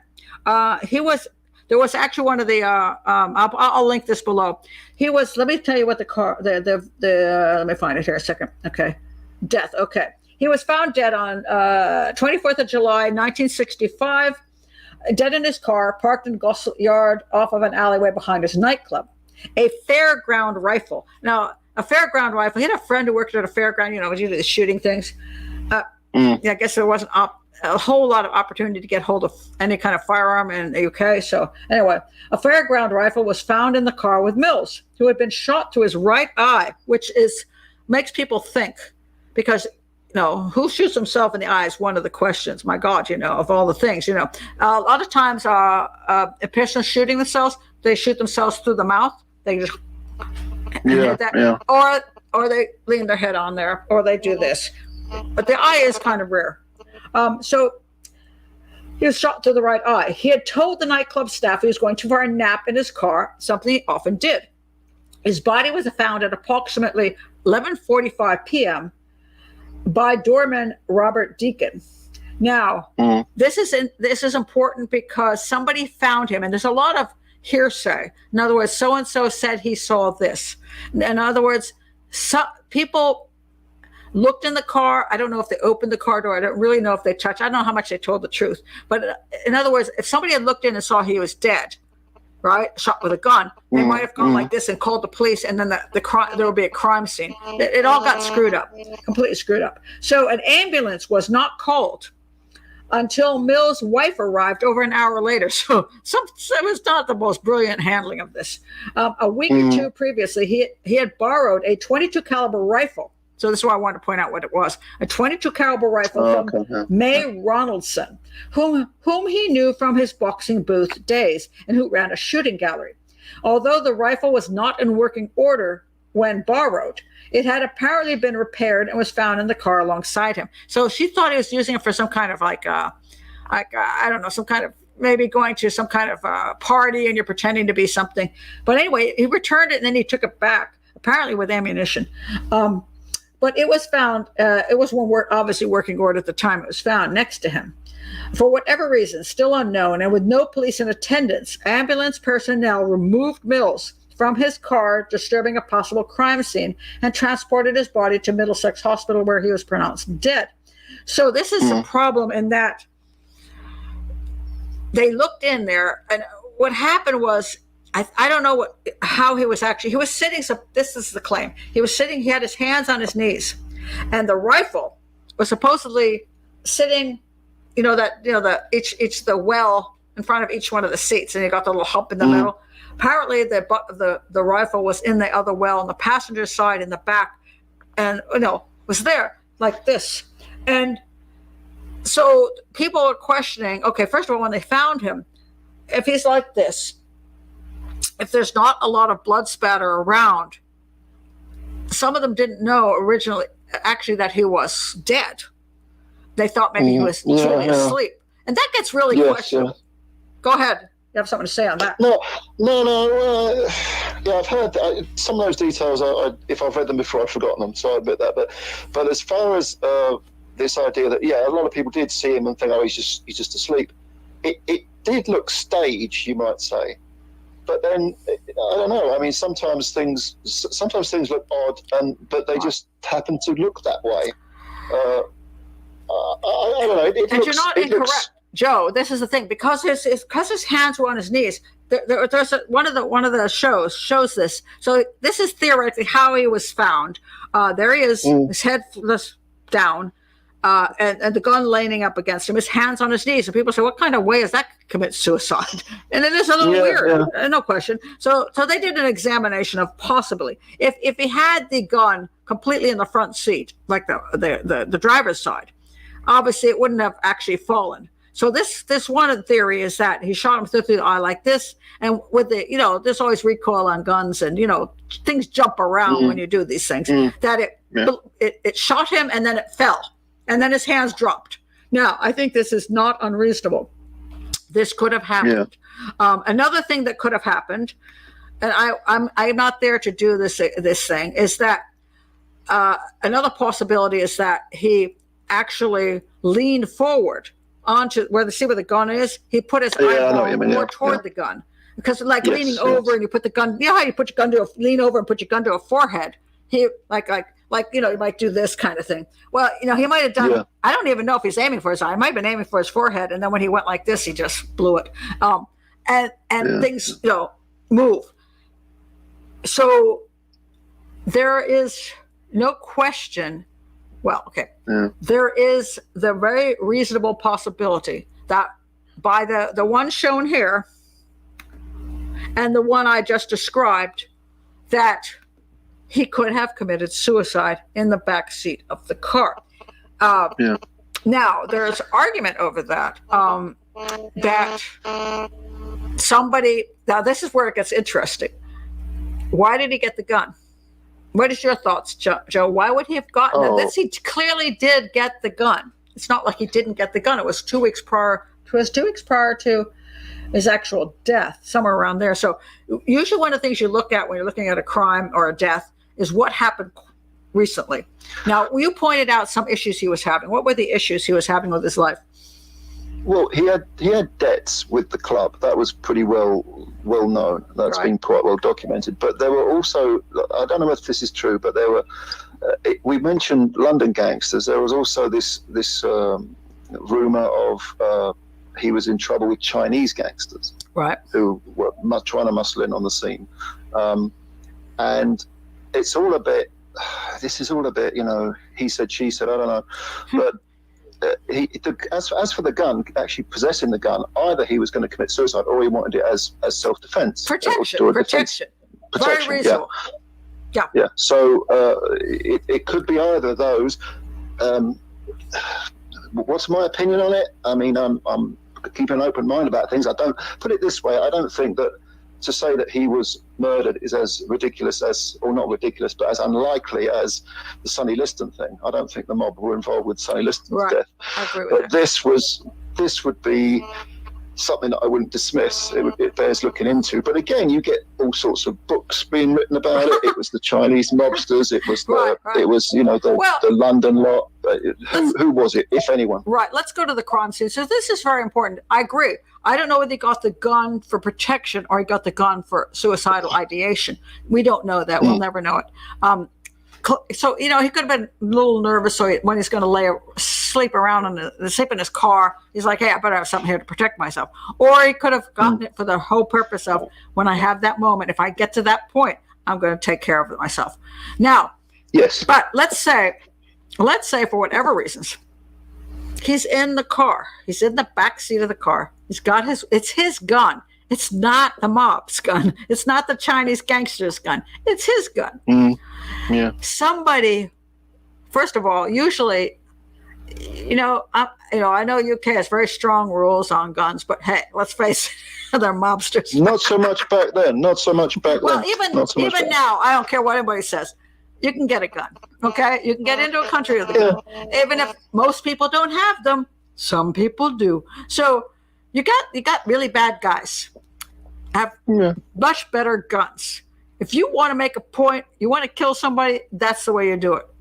He could have been sleeping out there, but they would have just blown him away. Yeah, blown his head off, Right. Yeah. So in order to use the gun he had, they would have had to come there and like, oh my God, isn't this fortunate? He just happened to has a gun. And then how do they get hold of the gun? Because there's no sign of a struggle. So somehow they have to, I don't know if he locks his doors or not, but somehow they have to get the door open. Then they have to get the gun out. And then some people say, well, they knocked on the window and what? And then they shot him and then they staged the crime. First of all, if you're gangsters, staging the crime is not a big thing. You know what I mean? No. So let's make it look like he had committed suicide. I mean, you have to go with, first of all, the fact they had the gun, which would just be pure luck for the Chinese gangster. Then you have to assume they would not use their own guns. Then you have to assume they managed to kill him without a struggle. And then you have to assume that they're going to stage something which seems a little odd for them to do. So we got four things that, to me, don't make a damn bit of sense. No. And that's why I lean toward it's a suicide. He had ideations. I think he was depressed. He was out of money. He was in trouble. And the families are funny. They always will say, "Oh no, he never thought of suicide," but that's not necessarily true. He was like, there were a lot of issues he was having, and to purchase this weapon, I mean. And if you're wait, let's look at this, Joe. If he were that nervous about being killed by gangsters, would you go sleep in the back of a building so you can encourage him? No, of course you wouldn't. Well, there again, let's play devil's advocate though. But who expects someone to be sleeping in the back of a car? On the other hand, he always did it, so it would be a routine which anyone who wanted to kill him would recognize. Well, that's true, but the point being that if it was a routine, he would know, other people would know it's routine, and he'd stop doing it if he thought he was in that much of a danger. Yeah, true. Point. Yeah. And secondly, just because it's routine doesn't mean that he only had that rifle very recent weeks. Why would they just shoot him with their own damn gun? I can honestly tell you, if I were killing that dude, I would just bring my own damn gun and shoot him. I mean, I'm not going to waste my time trying to get the gun out and all that kind of crap. I'm not going to stage a damn scene. So none of this as a criminal profiler makes a shred of sense. So that's why I think it's a suicide. I know none of the other stuff has ever held water unless you want to write a book and make money. But hey, before we finish this, some guy who wrote this book called him Jack the Stripper. Wasn't that what they called him? Oh, no. Yeah, I know what you mean. Dude, you know the story, right? Yeah, about some. Are these the Hammersmith murders you're talking about? Go ahead. Wait. Serial killer.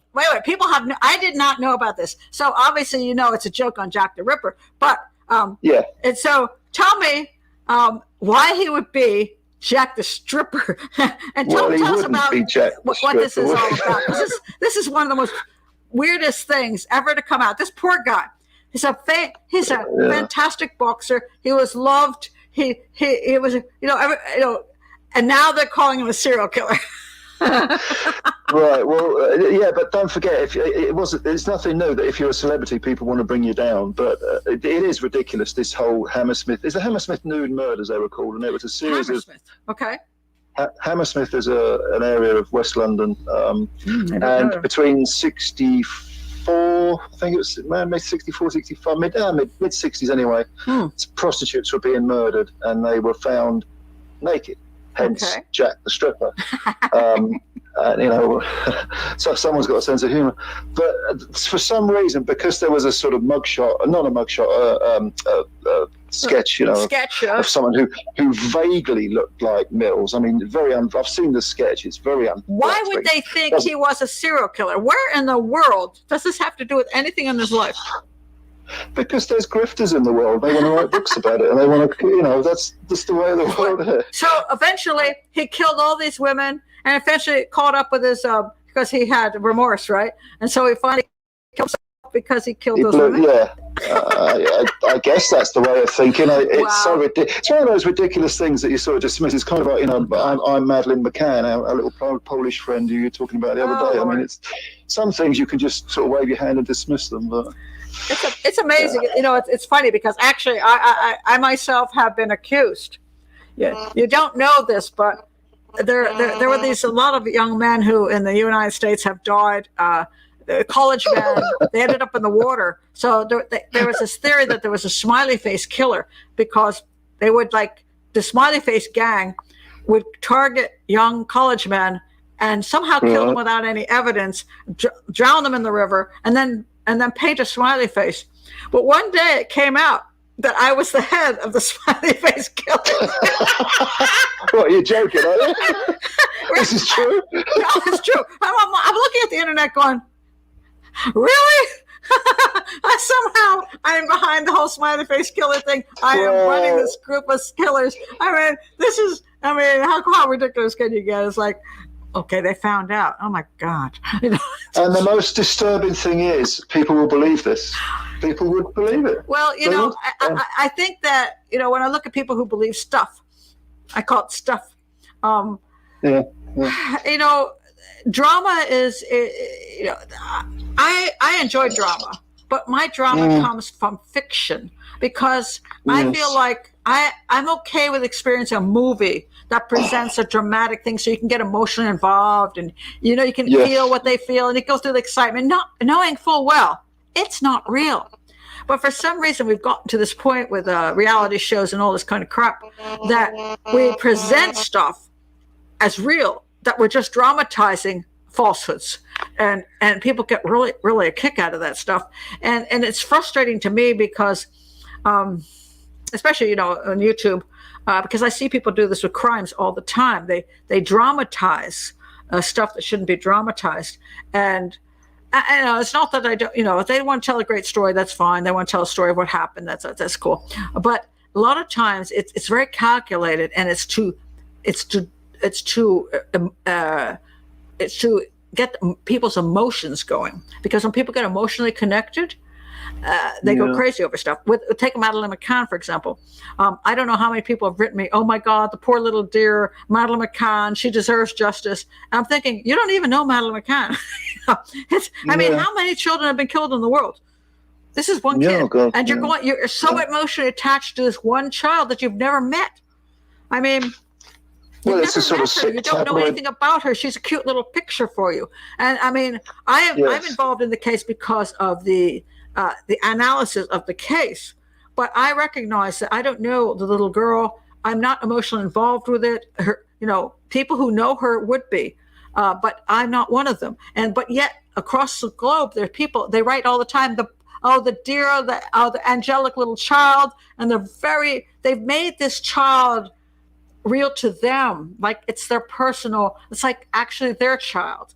And that's what a lot of the grifters do, is they try to make it that way for people because that gets a lot of attention. It gets a lot of money. It really gets people going.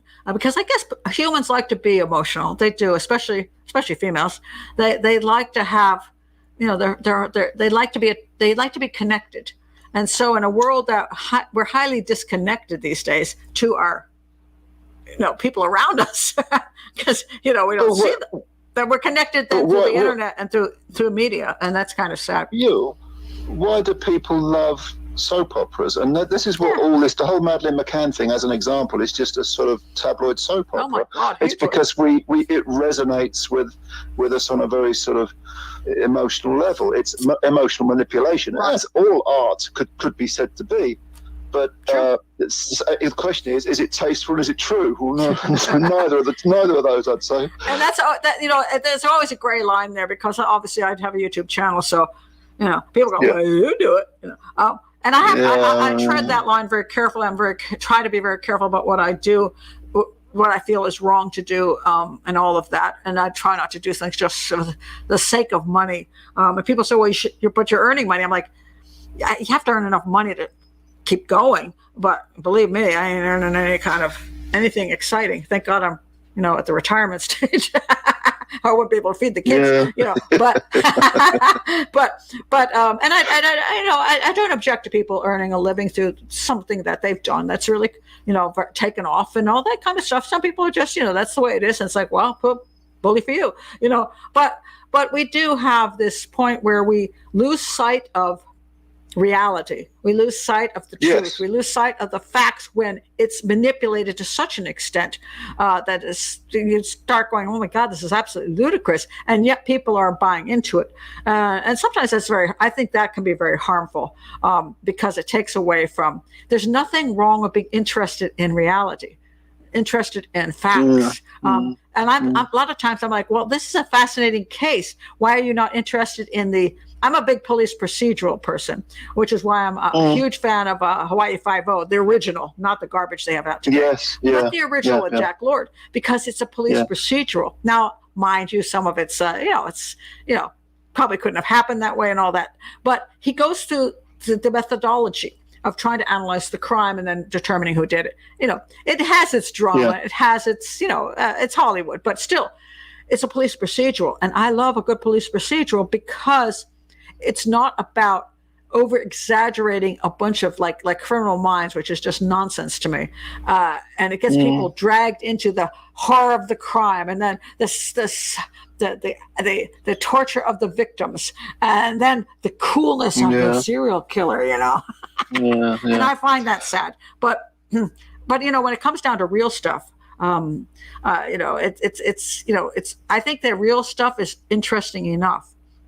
Just out of interest, did you ever like Columbo? Because I always thought that was. I tried to watch Columbo recently, and I was bored. I don't know whether back in the day it would have been good. Some of these things you watch later on, you go, yeah, it's not quite doing it. I happen to really like. I used to love I Dream of Jeannie. Oh yeah. Yeah, that was cool for me. I started watching that. I wanted to punch Jeannie in the face. I was so annoyed with her. I'm like, you are such an obnoxious woman.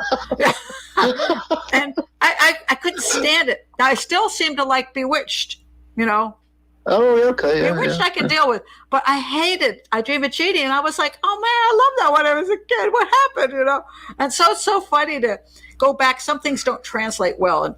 30, 20 years later. I cannot do Columbo. I tried to watch that. I tried to watch, there were a couple other ones. Like I'm a big fan of Hawaii because I love Hawaii.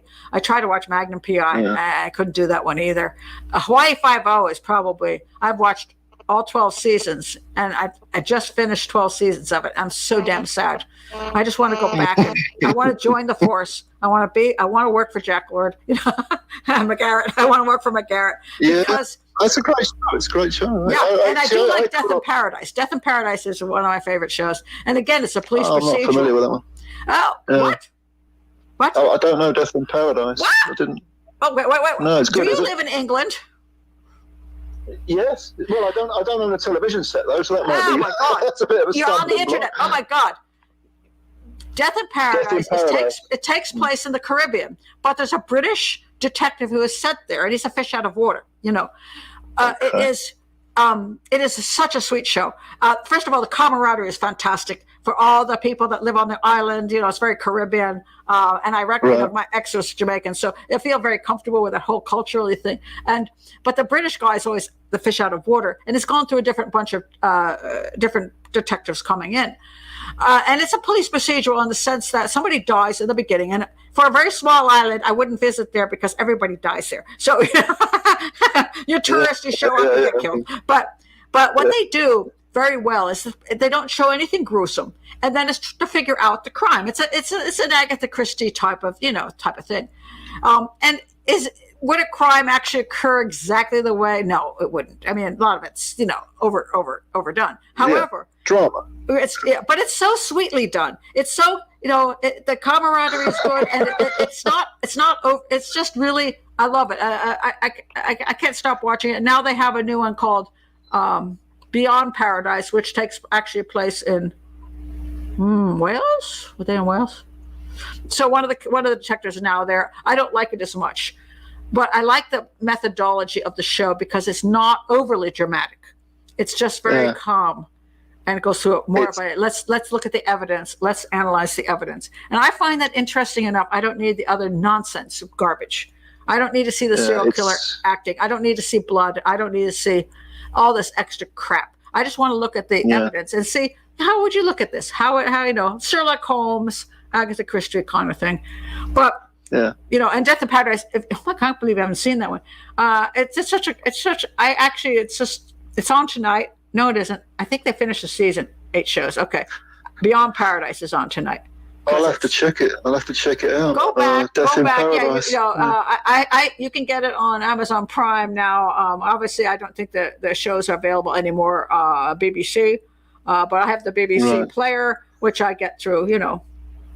Okay. Yeah. So, but I like it because this is why I like to do my shows, because what I look at is evidence, and it's not about drumming up the drama and going, oh my God, and then what happened next? I'm not into that. Other people are. I'm not. And so, but let me check. We have so many comments in this room. We've left our people behind here. Oh God. But let me see what they're saying, because okay, let's see. Goodness gracious. Oh, that's cool. Marie says, I know nothing about anything to do with sports, but I always enjoy listening to people talking about their passions. And that would be you, Joe. That's fantastic. Wait a minute. Thank you, Marie. Thank you. Here's a question. Whatever happened to Lennox Lewis? I used to love watching. Lennox. Yeah, well, Lennox retired. He's a very good example of someone who's enjoying his retirement. He was a great heavyweight, great fighter. He was only beaten twice and avenged both those defeats. So he retired on top, and he's made many millions. And I think he got married, and he's got about 3, 4, 5 kids, whatever. So he's enjoying life. Isn't that nice? It's nice to hear. I mean, we always do hear about the terrible things. Yeah. We often don't hear about people who are having perfectly lovely lives and have managed to enjoy themselves.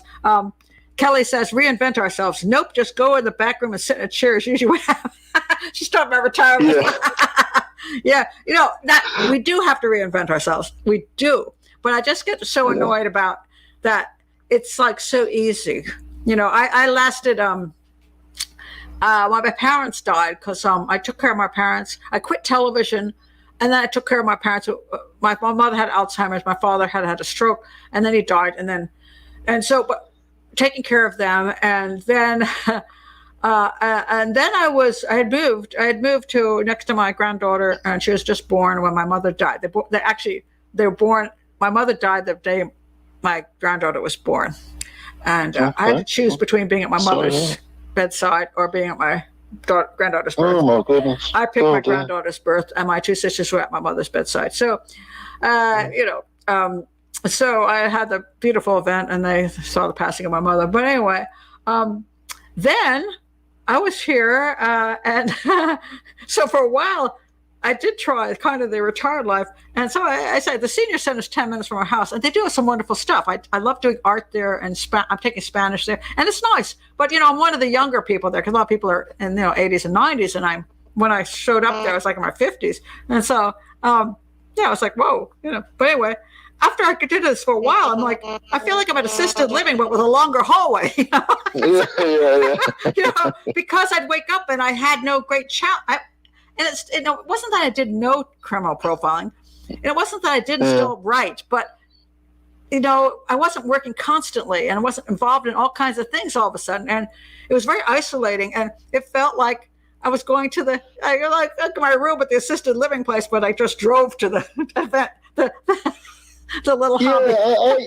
I think a lot of people who retire, they feel, well, I've got this knowledge, and I'm kind of, it's just going to waste. I should be kind of out there doing something with it. I mean, I'll give you an example of my grandfather, who he was an excellent carpenter. I mean, if he was alive today, he'd be well over 100.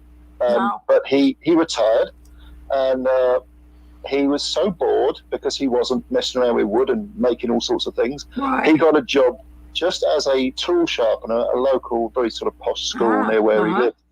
And he was, just sharpening the tools. And the young lads who were in the class would come up to him and say, "Oh, can you help me with this, sir?" No one ever called him sir in his life. He's from a Welsh mining village, as tough as nails, but no one ever called you sir. And he would say, "Okay, well, you need to do this, you need to do that." Well, he had to stop doing that. Do you know why? Because he was showing up the teacher. He knew far more than the teacher. But it was just the idea, and the teacher was looking like an amateur. But he was in his element because he was suddenly back in an environment where he was able to use his knowledge. Right. And, his knowledge wasn't going away, so to speak. But it's funny you talk about, that is a problem when, you know more than whatever, and then the people don't like that. Funny, because I went back for my master's degree, and when was I? I was in my 40s. I was already a profile. I was already on TV, and I went back to get my master's degree because a whole bunch of people were saying, "You don't have a degree in." Anyway, so I decided to get my degree in criminal justice. So I went to Boston University, but I took it externally because I was working so much. I worked my ass off on the degree, but I also had to do it around everything else I was doing. But I remember this one guy. So one class, it was white collar crime or something.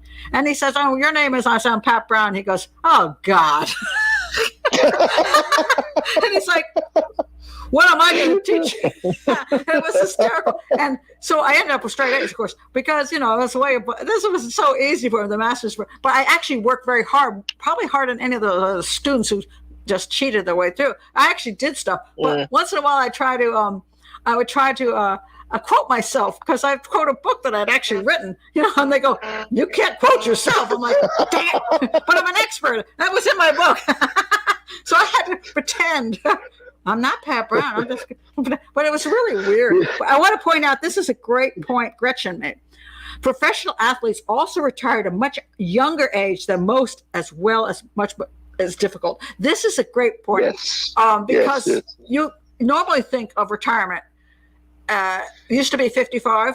Now we're pushing it maybe into 60s. And now, of course, with COVID came in, a lot of people just got nailed and ended up, you know, not working after 40 something. So, you know, a whole bunch of things. But absolutely correct, Gretchen. You have this career and it has its limits physically. So you retire very early and you're such a young person. I mean, I personally think 40 is freaking young now. So, you know, then what? What do you think about the early retirement, the forced early retirement that that boxers go through? It's the old line is about athletes. You know, you die two deaths. You die the athletic death, and then you die the death that we all die. And I think for that's horrible. You know, well, sorry, but it's true. Horrible, but true. This is a reality show here, folks, and we don't hold any punches. And I do believe in being optimistic, Pat. But as far as boxers are concerned, the retirement thing's a big deal. I mean, like I was saying, I spoke to a retired fighter only earlier today, and he was enjoying his retirement. You know, he loves his kids and everything. But as soon as I said to him, "Do you miss the game?" Oh, hell yeah. How many of boxers would you say percentage-wise go into training as the one fallback that they have?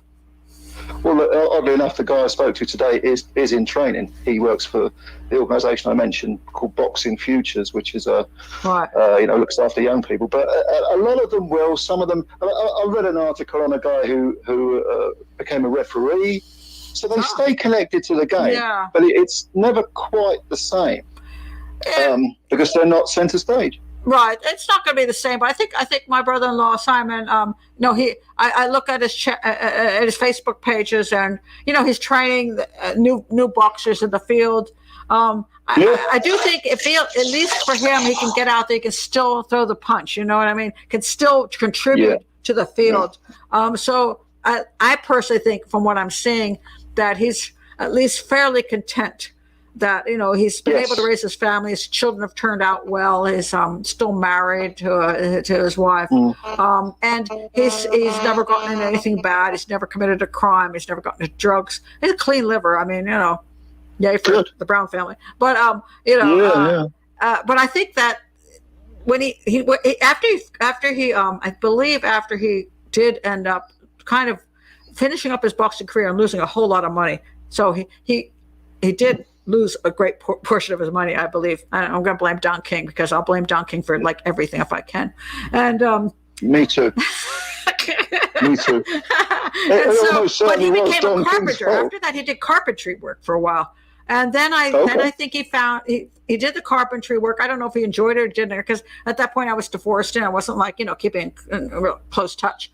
But then I saw that he'd gotten his gym, and he was working with the boxers, and I think he's probably happier doing that, because, like you say, it's part of what he does. And it's the same for me. I mean, I've been profiling since 19 year was that? Anyway, I started doing television work like in 2000. So I was on TV for at least over 15 years, but I was also working with police departments. I was traveling around the country. It was it was kind of a very cool life for a very long period of time. And then when I quit television, and you know, I found out that working with police departments was very difficult, because I always did it pro bono. So, you know, basically I was paying for everything. And most police departments didn't like outsiders coming in. So it was hard to get that kind of work, and it was hard to do anything that was successful. So I pulled back and started wanting to do training for detectives. And that's where I'm kind of at now. But YouTube opened up at least a world for me where I felt like I could finally reach out again, and in a way that was pretty cool, because I never got. I don't have any sound bites now. People can't shut me the hell up. Some don't like it, but I can actually explain things, and people who really want me to explain things enjoy my videos, and if they don't, they go someplace else. But I'm able to do that, and I have total control. I'm still working on a specific programs for detectives, and I'm working on writing books. But being able to be back to some extent, because 15 years in television, it's nice to be here again. You know what I mean? Be able to reach out to the public, be able to talk to the public. And so I understand why, when you've been a boxer, training may not be the same thing as boxing, but it gets you back in, and you feel like you're contributing to a field that you truly love. So I think I was just always curious how many went on to doing the training as opposed to getting into nightclubs. A lot do, yeah. No, I mean, not everyone's as famous or as successful as Freddie Mills was, but then not everyone has his fate either. But a lot of people they stay in the game, and a lot of trainers are former fighters. A lot of referees are former fighters. Right. It's a bug that never really leaves you.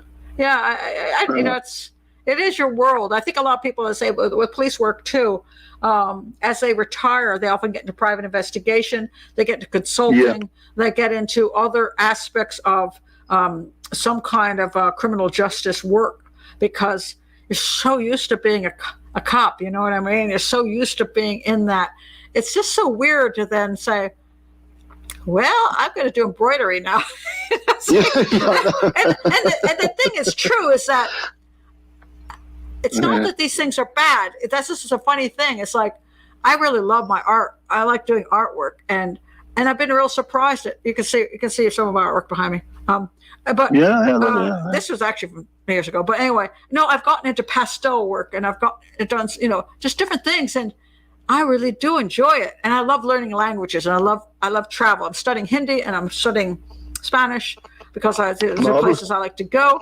So it's not like there's not other things that are fulfilling, but I obviously love crime scene analysis. That's my thing, is crime scene analysis, and I love doing it. And if somebody once said, okay, let's say you could never do TV again, you could never do YouTube again, you could never write a book again, but you could get a job working as a criminal profiler for a major police agency where every day you analyze crimes for the agency. Would you do it? And my answer is yes. And I'd take a low salary. I don't even care. When I look at a crime scene, and as I do, and this is cool for the show too as well. It's like when I looked at, for example, the Gatti crime scene, I became fascinated. I'm always fascinated. So then I get into it, and I'm like, this is so interesting to me, to look at all the different issues. It's the puzzle. I've always been fascinated. So I would do that because that's what I love. It's really good, Pat, that you found that you know what that is, because a lot of people spend their whole life like looking for that thing that really floats their boat, and they never find it. True. So the fact that you did find it, and you spent a lot of your life doing it, and you're continuing to do it with YouTube is fantastic. We're very, very lucky in that respect. I can't complain, and I thank Aunt Dani for saying this. Thank God for YouTube will never let you retire. Well, it's amazing, because it is a sad truth for people who are older, for boxers, even in the 40s, for anybody, that you can't get hired. You cannot get hired. So YouTube has allowed me to hire myself. So I'm a great boss. I'm not firing myself. And I didn't have to go through a goddamn resume process and beg my way into something and say, hey, what the hell? Why don't you want me? I don't care if you want me, because I'm here. So and you could never really fire yourself. Well, YouTube could fire me, but I try not to be too. I try not to get. I try to be very careful with YouTube, so that they do shut channels down. They do that. It happens. Sometimes it's political. Sometimes it's what's put up there. I'm very cautious about. I don't show crime scene photos for that reason. I don't. use other people's videos so they can get copyright infringement stuff. I try very hard not to be some channel that they're going to go one day, but they've allowed me to have a platform to be able to do what I'd like to do, and it is pretty cool because it's a rough thing. I say for people at certain ages, it's they have such great skills in so many fields, and some manage to find ways to still use it no matter what, whether if they're in a medical field or whatever, but in teaching fields and stuff like that. But I think people who with years and years of experience have a lot to offer, and it's really sad when they don't. But I'm glad that say a lot of boxers can go into training. Let me see what people said here. I hope that's not true, Kelly. My life will be empty without Pat's show. You need to find something else. I actually watched a Spanish film the other day. I think it came out of Ecuador. It was about a woman, and she had teenage kids. She says the kids lived with her husband, and she saw them once in a while. And she was totally addicted to the internet. So she had everything going, like me. She has I have the iPad here and the laptop here and the phone here, everything is everywhere. And then one day she has the kids come over, and everybody's on their phones and nobody's paying attention, and the kids have no relationship with their mom. And then this sunburst comes and wipes out all the satellites, right? And so they wake up and no internet. And it's quite actually a fascinating movie. It only got 2.5 stars. Nobody liked it, but I was studying my Spanish, so it worked for me. But it was also cool in the sense that, what do you do when you're not connected? And is there stuff there? Do you enjoy cooking? Do you enjoy doing things with your hands, whether it be art or whether it be sewing, which is probably passé these days, but carpentry, gardening. Oh God, I can't garden. I just want to hire somebody. I love flowers. I don't want to do it. I hate gardening. I love flowers like you wouldn't believe. I love fresh foods. I love flowers. I want somebody to come and do it for me because I just hate doing it. But my God, I love the results. But there's so many things that we could do. Reading real books. Spending time with our loved ones. All these things. So what happened is when the internet went down, they actually started having conversations at the dinner table and started singing and they had this wonderful time. And I just thought to myself, that looks so nice. So that's probably why. That's probably why they only got Kelly. 2.5 stars. I want you to do some other stuff. Sorry. Yeah, definitely. But do you know that the 2.5 stars that film got, that's probably because it rang too true with the people who saw it. Well, the fact that most people hated the mother because she was kind of a. Oh, okay. She was kind of a. I mean, it had a happy ending and all that stuff, but I understand where it wasn't the greatest movie, but I did learn a lot of Spanish words. That's the main thing. It did resonate with me because I thought, we should have times during our days and whatever, what we just set aside. We don't wire up, we stay away from the internet. We do. When I go to my art class, it's like that. I'm sitting there and I'm working with my stuff and it's very cool. And I'm like, oh, this is kind of a nice life. And when I went to India, I spent a month in India in Punjab, working at a school for the deaf. And I rarely accessed the internet because I was too busy at the school. And then in the evenings, we would go to people's houses and we would go to concerts, and almost hardly ever for an entire month did I ever access the internet. And it was like a really, really wonderful time. I was actually integrating with people, real people, like I could touch them and stuff. Oh, yeah. It was awesome. It's reality. Let me see what else people have to say here.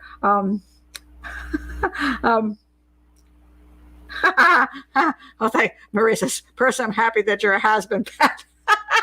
If you had stayed in TV, I'd never have heard of you, and I wouldn't be able to leech off of your great experience and knowledge. I'm glad I'm a has-been too. I'm okay with that. I remember seeing you, Pat. I remember when I lived in America. I remember seeing you on telly. I've done somebody the other day. Was kind of funny because I was commenting on the Dr. Phil show and this ridiculous thing with Fia Johansson, the fake psychic, fake private investigator, whatever she is, God, with the fake Julia, the fake Maddie, and Dr. Phil, who's a piece of crap in my opinion. I can't stand the guy. Yeah. So I had done his show once and I refused to ever do it again. So somebody wrote me that I was jealous and bitter because I wasn't on the show.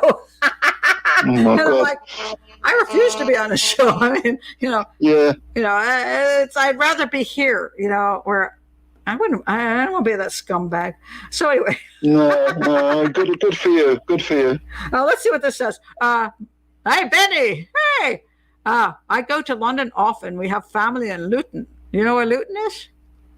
Yes, I know Luton well. Yes, it's an absolute shithole. Am I allowed to say that?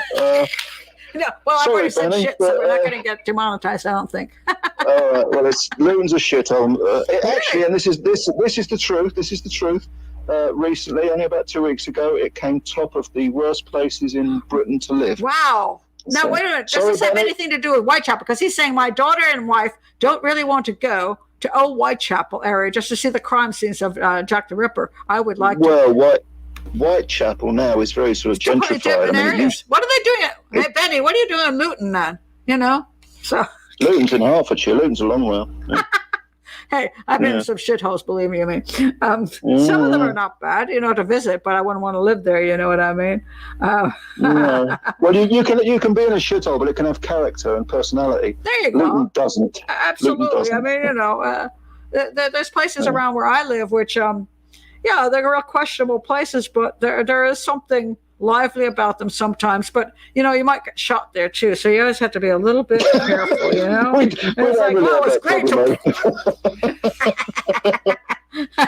it's always funny. The other day, it was like the other day they're like, "Oh, this guy got shot at this nightclub," and I'm like, "Oh, really? That's just terrible. Where was that?" I looked. I'm like, "Oh, damn, I've been there." Okay, but years ago. But I went to there was a Jamaican nightclub. I went to this thing, and I was leaving with this French girl. She was my au pair, and for my kids. And so we left.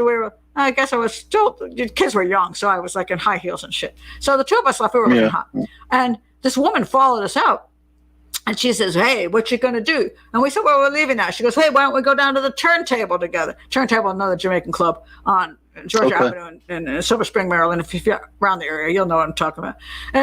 And I'm like, "Oh, no, we're going to go home now." And she's like, "Well, I'll walk you to your car."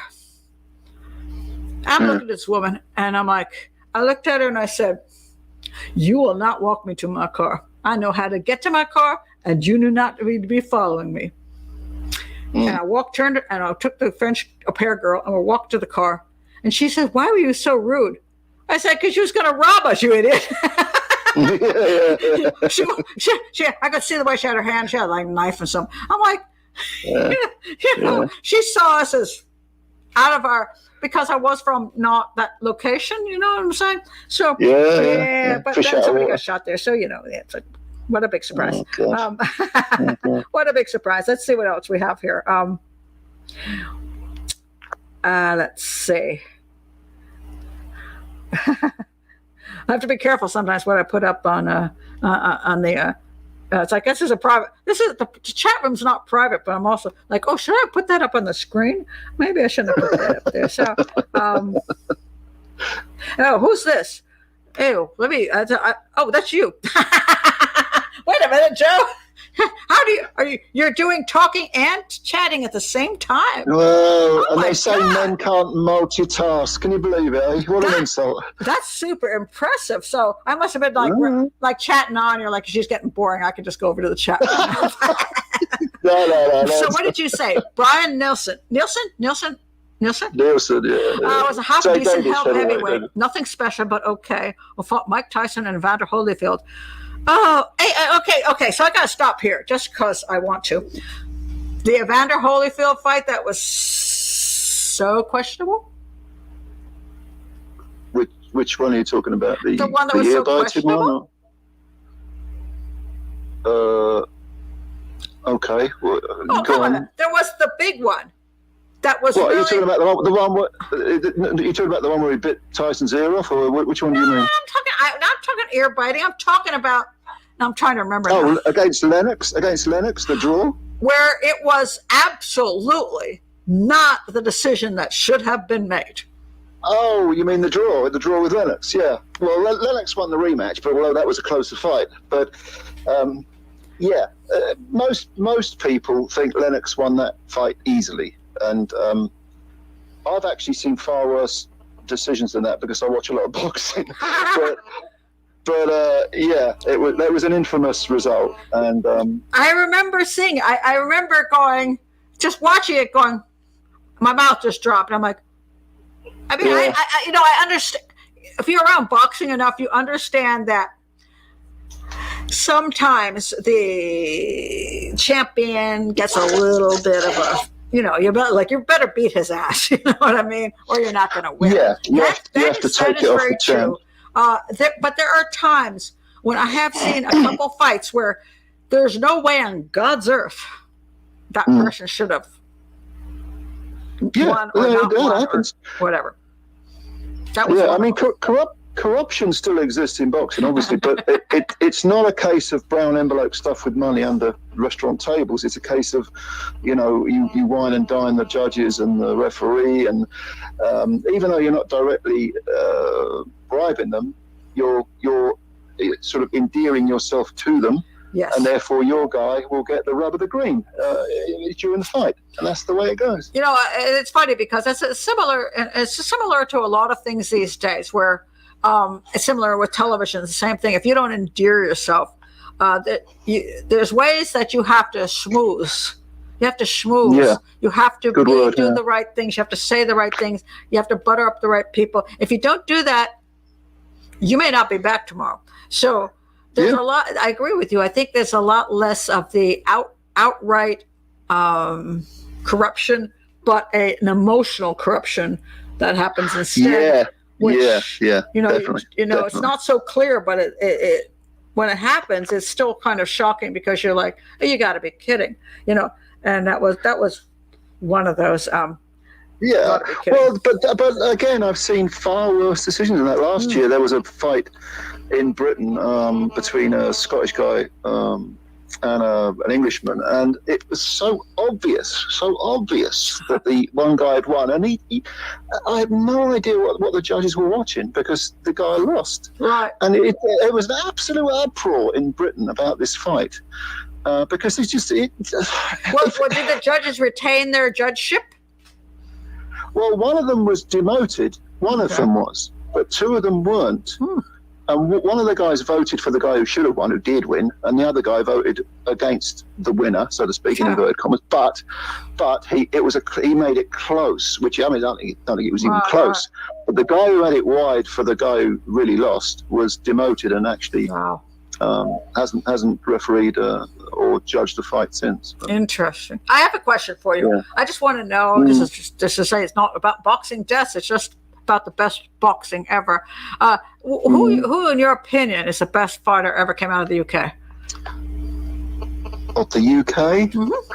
I would go with, I'm going way back now, 100 years, to a guy called Jimmy Wilde, who was a flyweight, very, very small guy, a Welshman, who the quality of his opposition wasn't always world class, but he only lost 3 times, two by stoppage, but he had like 101 wins, 99 knockouts. Right. Jimmy Wilde, a flyweight, a great flyweight. And I can be accused of bias regarding this because my great grandfather knew him, but actually really? Pushing that aside. Oh my God! Wait, boxing has been rolling through your family for generations.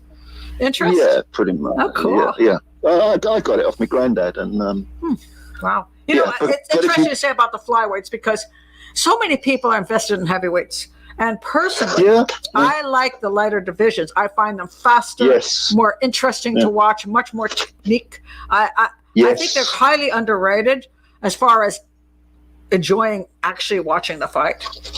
So yeah, well, there's loads and loads of really terrific fighters from the lighter weights who don't get, the correct amount of praise or legacy and yet they've been in these fantastically exciting fights, and they're great fighters. Currently, there's a Japanese fighter called Naoya Inoue who is a bantamweight, and he's brilliant, absolutely brilliant fighter, but very few people have heard of him. Because he's Japanese and he's a little guy. It seems like we promote the hulking guys as more than we promote and I love the welterweight is probably, I think, my favorite division because it's like heavy enough, but not too heavy. They're still fast, but they have strength. It's just I think it's a really cool division. And they look really nice, and it's a great division. It's a great division. Good looking dude, but not too massive, and not too. But anyway, that's just a homicide. But no, I do like the way they move. I think the welterweight is a great division, right in the middle. I really enjoy. And by the way, I want to mention something to people who don't understand about weight classes, because I used to do martial arts and such, and I always try to talk about safety, and I use Mike Tyson as an example. I'm like, okay, so these girls, there's like a rapist in town or some serial killer. So all of a sudden, the colleges have these stupid 1 day to 3 night, 3 evening self-defense courses, and they're so ridiculous because they put this guy in a big red suit, and then they put some boxing gloves on the ladies, and then they show them. We're going to show you how to punch, kick, and take this guy down. And the women all punch like this. Yeah. I'm like, you just broke your damn wrist. You hit the guy, you break your wrist, you're done. Okay. Then they try to kick. Oh my God, it's embarrassing. It's like that is not a snap kick. It's not a side kick. It's not a roundhouse kick. It's a whatever you might do on a pair of high-heeled shoes. It doesn't work. And on top of that, when you're going to lose your balance, and you're probably drunk when you're doing it because that's when people attack you. So it's like, so it's the stupidest thing ever. And then they got this guy in the big red suit, and the girl goes, and the guy goes, oh, he falls it down, and they all go, oh my God, I can protect myself. So now, okay, let's assume you can even protect yourself. I've taken martial arts. I've done boxing. All right. So now I go jogging down the jogging trail, and jumps out of the back. First of all, most guys don't jump in front of you. They hit you over the head. So you're unconscious, so you can't fight anyway. Guys just whacked you over the head. You're like, okay, you're done. But let's assume the guy jumps in front of you.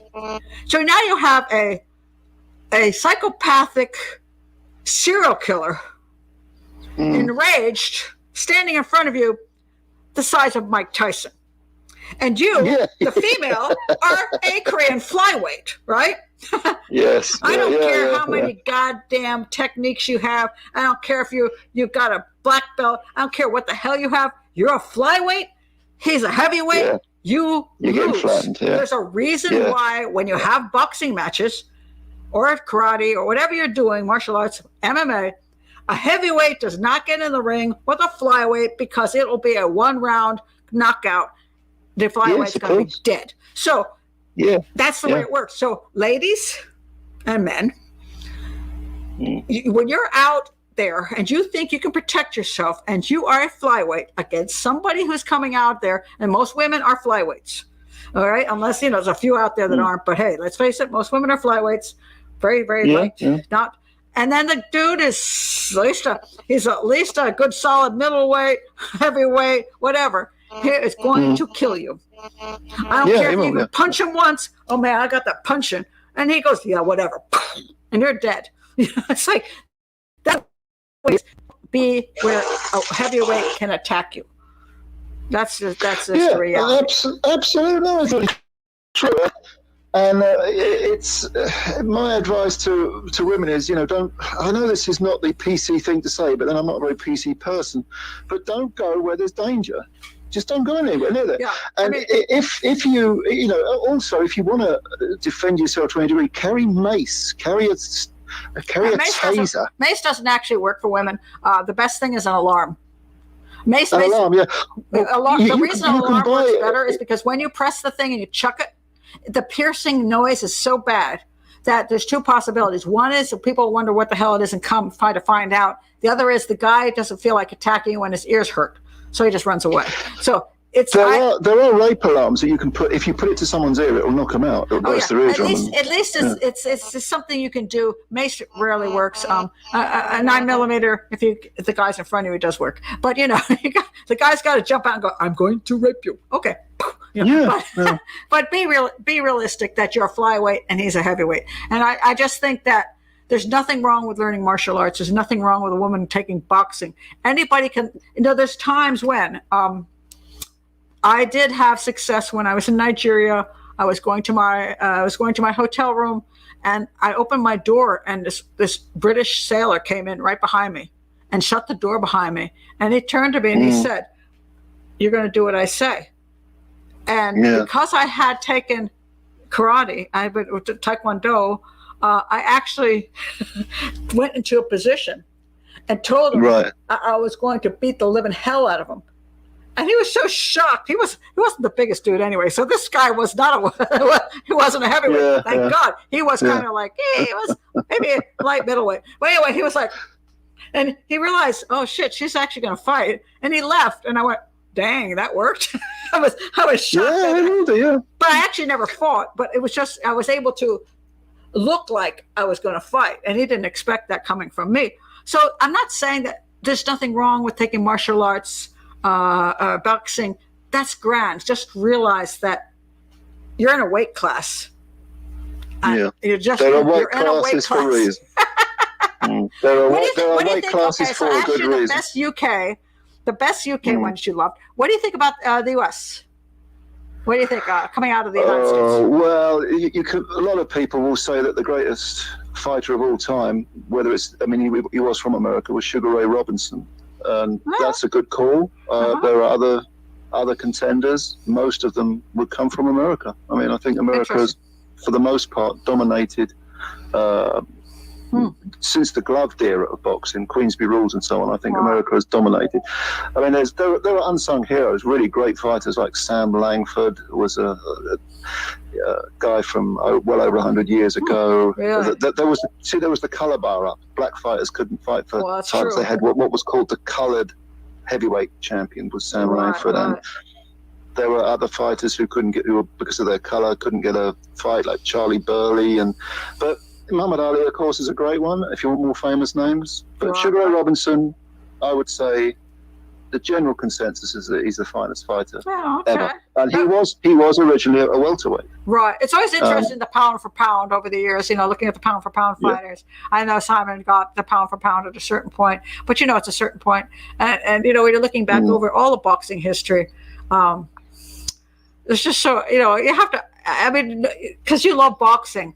It's understanding that there's so many good boxers, so many great boxers, and not just one. Oh, yeah, thousands. And everybody has their own thing that they've added to the sport that has made it an exciting sport. And even some people who weren't there long, but they contributed anyway for whatever period of time they were there. It's just, it's just. It's funny because I'm trying to think.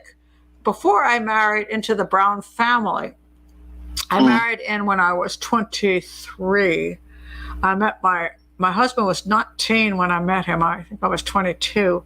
I went for the young ones. I did check his green card. I'm like, you got a green card? Okay, I'll date you. But I was not stupid even at that young age. I'm like, hey, you're a Jamaican dude. Maybe you just have to have a green card on. So. Anyway, it wasn't. So it was okay. So, but I think. Well, see, I love Ken Norton. So I don't know if it's just his body or I like just boxing. I don't know. It was a long time ago. I can't remember. So anyway, my second boyfriend. So my first boyfriend was Korean. And he was actually Jun Rhee. If you know Jun Rhee, the famous Taekwondo guy, brought Korean karate to the United States. That was his. Okay. I dated his nephew, Ho Young Jung, also called Howard Chung. He was a black belt, and I dated him because I went to that. I was 17, and we had a little puppy lovey thing, and it was all sweet. Yeah. And then we broke up. Hey, we went to college or something, and And then I met my new boyfriend, and he was hot. And anyway, he was African American. He was very hot. And so I spent a lot of time in the black community. And that's what I say. I don't know if I was watching boxing or I just watched Mandingo. I don't know which one it was. I can't remember that far back. But I think I liked, because I did karate, I think I liked boxing too. And I was like, my family were ice skaters, which was not me. Oh, okay. Yeah, okay. they were. My mother was an ice capades person, and my father, they met at Rockefeller Center skating. And I hated skating because my feet got cold and I didn't like on those stupid blades, and I fell over. And so anyway, I took karate instead, and my parents were like totally uninterested. Taekwondo. Right. So anyway, but I think I started watching boxing because of Taekwondo. So by the time I did get to the Mandingo thing, I think I actually knew Ken Norton and boxing in general. And so when I married my husband, who was from Jamaica, it was weird because I didn't know his brother was into boxing. I had no clue. We got together, and then he was the oldest of 6 children. And Simon, his real name is Cessford, which is really unfortunate. But anyway, Cessford Brown is his real name. Okay. Yeah, well, my ex-husband's his name was Tony, but they called him, his real name was Uziel, so go figure. And the whole family had, Jamaicans always give you one name and they call you another. But anyway, so Simon, so I met my husband, he was 19. Then so Simon was probably 13 or 14, just getting into, I think, just the local boxing thing as a young teen boy, 12, 13 years old. So I certainly didn't, hook up on my husband and say, oh, it's because I love boxing. I mean, I didn't know anybody in his family boxed. And then it just turned out that Simon, just started into amateur. And by the time he became a professional boxer, it was like, wow, this is cool because I like boxing, Yeah. It was just like, wow, that's neat. And so I really got a wonderful chance to, get into the whole boxing thing. And by the way, I am writing a book. It's a boxing book for teenage boys. And I started it. Wow. I started it probably 15 years ago, and I am 3/4 of the way through. I don't know what happens when I get 3/4 of the way through. I can't finish the last quarter of the stupid book, but it's about boxing and Taekwondo, and about, using a lot of our histories to help children understand, moving in life and doing things and being successful. Yes, one day I'll put that children's books out. Yeah, no, it sounds like a really good idea. Yeah, great. Finish it. I want to ask one question though, Joe. What made you start the YouTube channel, Joe Stunner Boxing? Oh, I was off work ill and in a lot of physical pain. Oh. This was in 2021, October, I want to say, 2021. And I just thought, I've got to have something, otherwise the physical pain is going to bring me down mentally and emotionally. Wow. So I thought, I'd been toying with the idea of starting a channel, but there were so many different boxing channels out there. Wow. And some very, very good ones and a lot of really bad ones. People who don't know what they're talking about. So I thought, I'll give it a go. And then a few guys who already had channels helped me out. They advertised my channel and said, give this guy a subscription. I've now got 1,400 subscribers. So anyone listening in the chat, please hit the subscribe button. Yeah, hit the subscribe button. Let me tell you, the quality of a channel is not proven by the amount of subscribers. No, absolutely. I say that because I have way less than a whole bunch of people. I wish I had as much as. But you've moved up. My son also has a channel, and he's got 527 right now. I'm watching him closely. I'm one of his biggest fans, obviously. And when he started, and you probably remember this, Joe. You start a channel. If anybody's out there wants to start a channel, this is so true. You start a channel, and you're like, you do your first video, and you've got 2 people who watch it. It's probably you and your mother. You know what I mean? It's really depressing. And then you keep going, and finally, oh my God, look, I've got 5 subscribers. It's humiliating and embarrassing, and it takes so long because YouTube is, I always point out, it's a long shot and it's a long game. There's millions, like 30 million channels. It's ridiculous. So you could put out some. I don't judge channels by the amount of subscribers. I found some channels I love that have very few subscribers, but their content is so good. But to get known on YouTube is very difficult, and it's most people get. I actually analyzed it. 99.75% of people on YouTube make no money. Yeah, well, that's 25% of 1%. That's how many people make any money. Now, when I say they make money, that might be $30 a month. That's what I make. That's what I make. There you go. So I make £35 last month. That's what I make. You can barely pay for the damn channel. You know what I mean? And for the equipment. Exactly. So most people, almost nobody makes money on YouTube. Now, at this point, I've been here 2 years. I am making a wage. I'm making a living wage. Very low living wage. Oh, great. That's great. Yeah, but it's still pitiful compared to what I used to make. I'm making 1/5 of what I used to make. But at least I'm trying to get to the point where this becomes a viable channel. My son, who has 527, of course, is making zero. But people are starting to say, wow, your channel is really good. And he does great stuff. He does geopolitical analysis. But sometimes the best channels are not the bigger channels because they have real content. They have real heart. They're not all so polished and fancy and all that kind of stuff. And so, guys, I love Joe's channel. So, check out. I don't do, you know how many people I promoted on this show, Joe? Oh, I don't know. Almost nobody. I'm deeply honored. Thank you. Well, think about it. I don't kiss up to people. I don't just promote for freaking no reason. I've actually pissed off people who now say, well, I sent subscribers over to you and you were, I'm like, okay, I don't need your subscribers. Go away. Anyway, so I'm very, very particular. It's not that you can't like channels I don't like.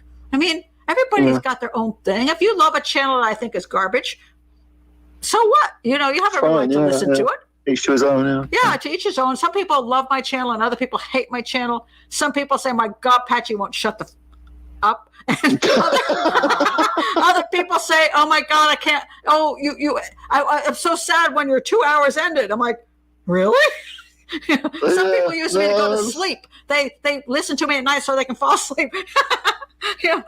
But everybody has a thing. But I only ever promote something I feel has worth to it that I personally, I just got a thing, and by the way, for HelloFresh, there's because I've reached 25,000 people, so I got a thing where I can promote HelloFresh, which is one of those companies that send you food and stuff like that.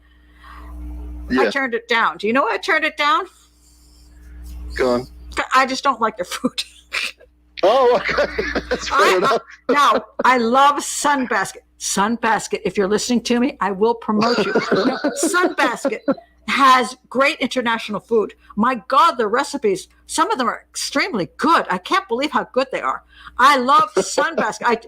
What I do, because I'm too cheap to pay the $90 for the week, that gets you the meals, which is 3 meals for 2 people, and I'm single, so I get to recook everything. So anyway, but I just steal their recipes and then go to the store and get it myself. But I would love if they just sent me the crap. I would support Sunbasket because I love their recipes.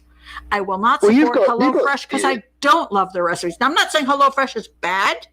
I think I know other people who love HelloFresh. It's just not my thing. And I will never, ever promote something that personally is not my thing. I can't say, oh my God, I love HelloFresh when I don't, so I turned it down. So in other words, you've basically got integrity. That's what you're saying, which is most people with big channels haven't got. You've got 25,000 subscribers now, and I remember when you only had just over 1,000 or maybe 2,000. Oh my God, it was oh my God. Do you know that up until October of 2022, I was only up to 6,000 after a year and a half. I was making, you know how much money I was making? At 4 months, I got monetized. So that sounds great because it's hard to get monetized. I got monetized. And then for the next year and a half, by the time October came, I had 6,000 people. I was making approximately $500 a month. Now I'm working full time. Of course. So you're working 40 hours a week. You're making $500 a month. I'm making less than $100. I'm making $2 an hour. I don't even get tips like if you were making $2 an hour as a waitress. Now, mind you, I have the long I have so much I want to do with this channel. I want to do my profiling school. I have other things I want to do with the channel.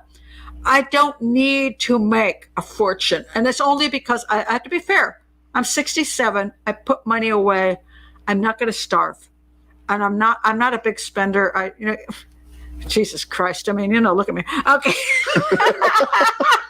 I've gotten so cheap, I won't go to the hairdresser anymore. I'm like, hey, I'm done with that. I'm not doing TV. I used to spend, $200 or $300 a month. I'm like, okay. So I have the fortune of not having to raise children anymore, having to have a huge career. I can survive with what I am. And so I can accept not making that kind of money. Is it frustrating sometimes? Yeah, it's like, at least you want to make minimum wage, for Christ's sake, because you're doing a lot of work. But I have now gone from 6,000 in October 22 to 25,000 in March. So that has made me get at least minimum wage. Well, that's a hell of a jump. Yeah. Why do you think you made that huge jump? Because that's 19,000 subscribers in 6 months. It was over probably Delphi and the Delphi crimes and the Idaho. And it wasn't on purpose. Okay. It just happened. Okay. I don't know. I got some kind of algorithm jump.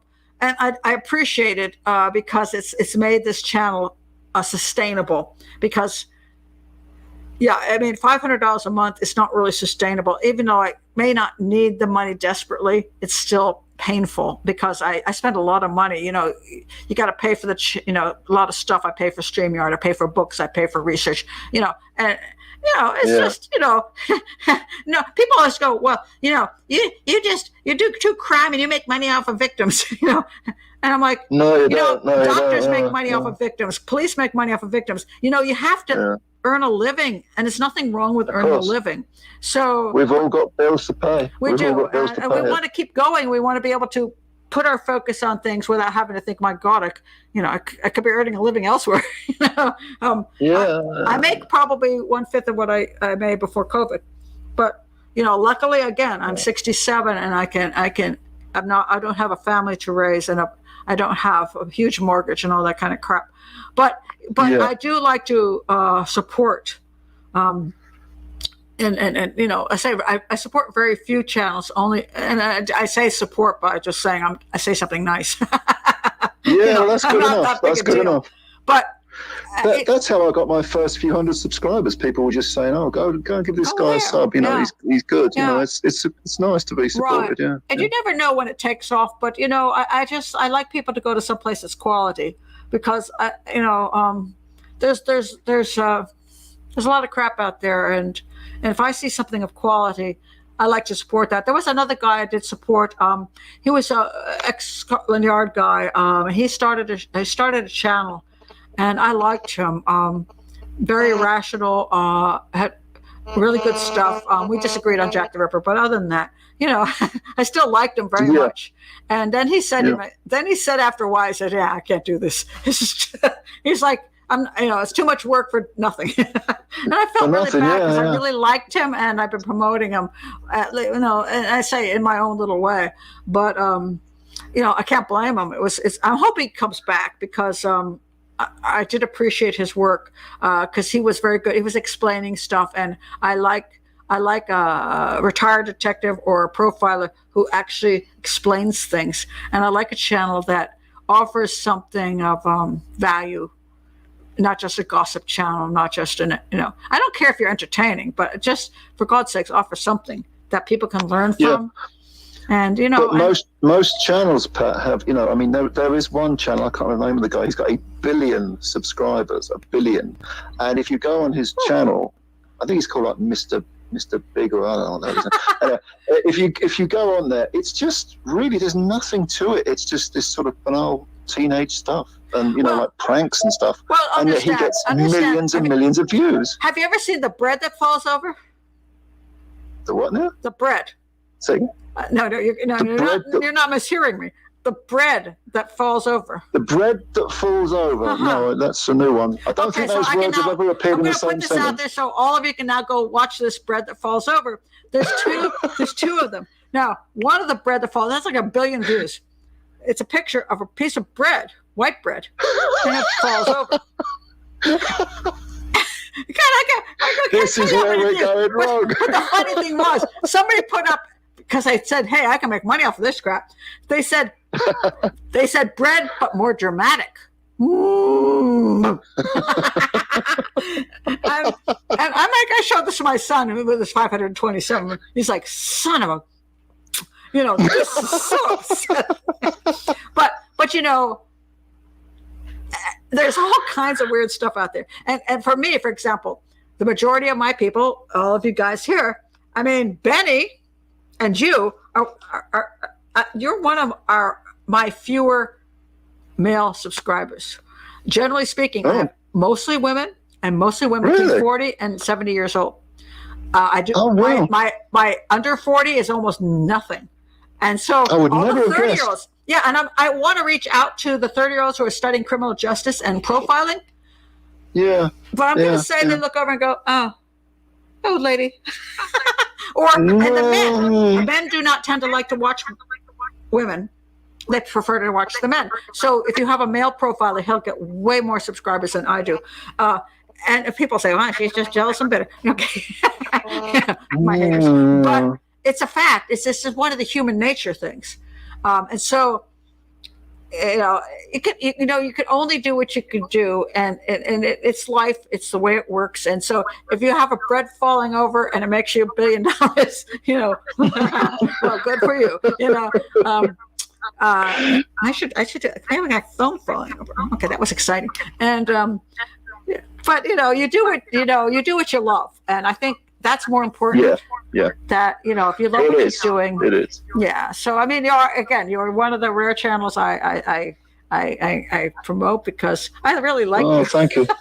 Well, thank you so much. I really, really appreciate that. I really do. We do have the boxing thing. It's that weird connection thing. It's like I know so.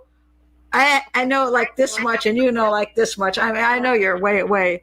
You're deep in boxing, and I'm only a peripheral type of boxing person, but I appreciate it because I have been around it, and it's just so a lot of times when you're talking about it and things you show, it's like I get it, because I've been there around it, even though I don't have been in that kind of depth. But it's funny. I always joke about the Brown family.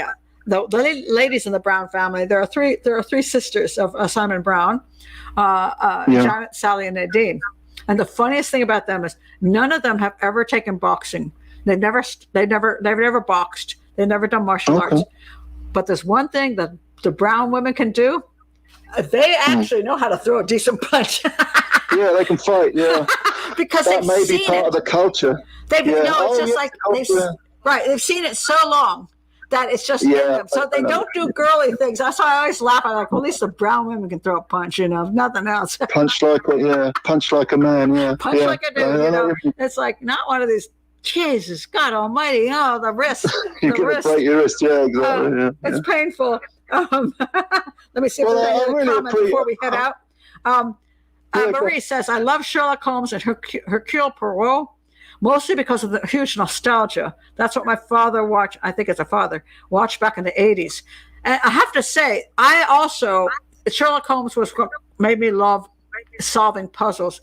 And the only sad thing I have to say is, since I studied one of the Sherlock Holmes stories, and I studied Death on the Nile, and I thought both of them were ridiculous and terrible profiling. And I'm like, no, this can't be. But I've learned a lot, and since I was a teenager, so I'm not quite as naive. So it's I still love the aspects of the, Arthur Conan Doyle was a father of criminal profiling. The concept that you study the actual evidence as opposed to just emotional stuff or guesswork or statistics.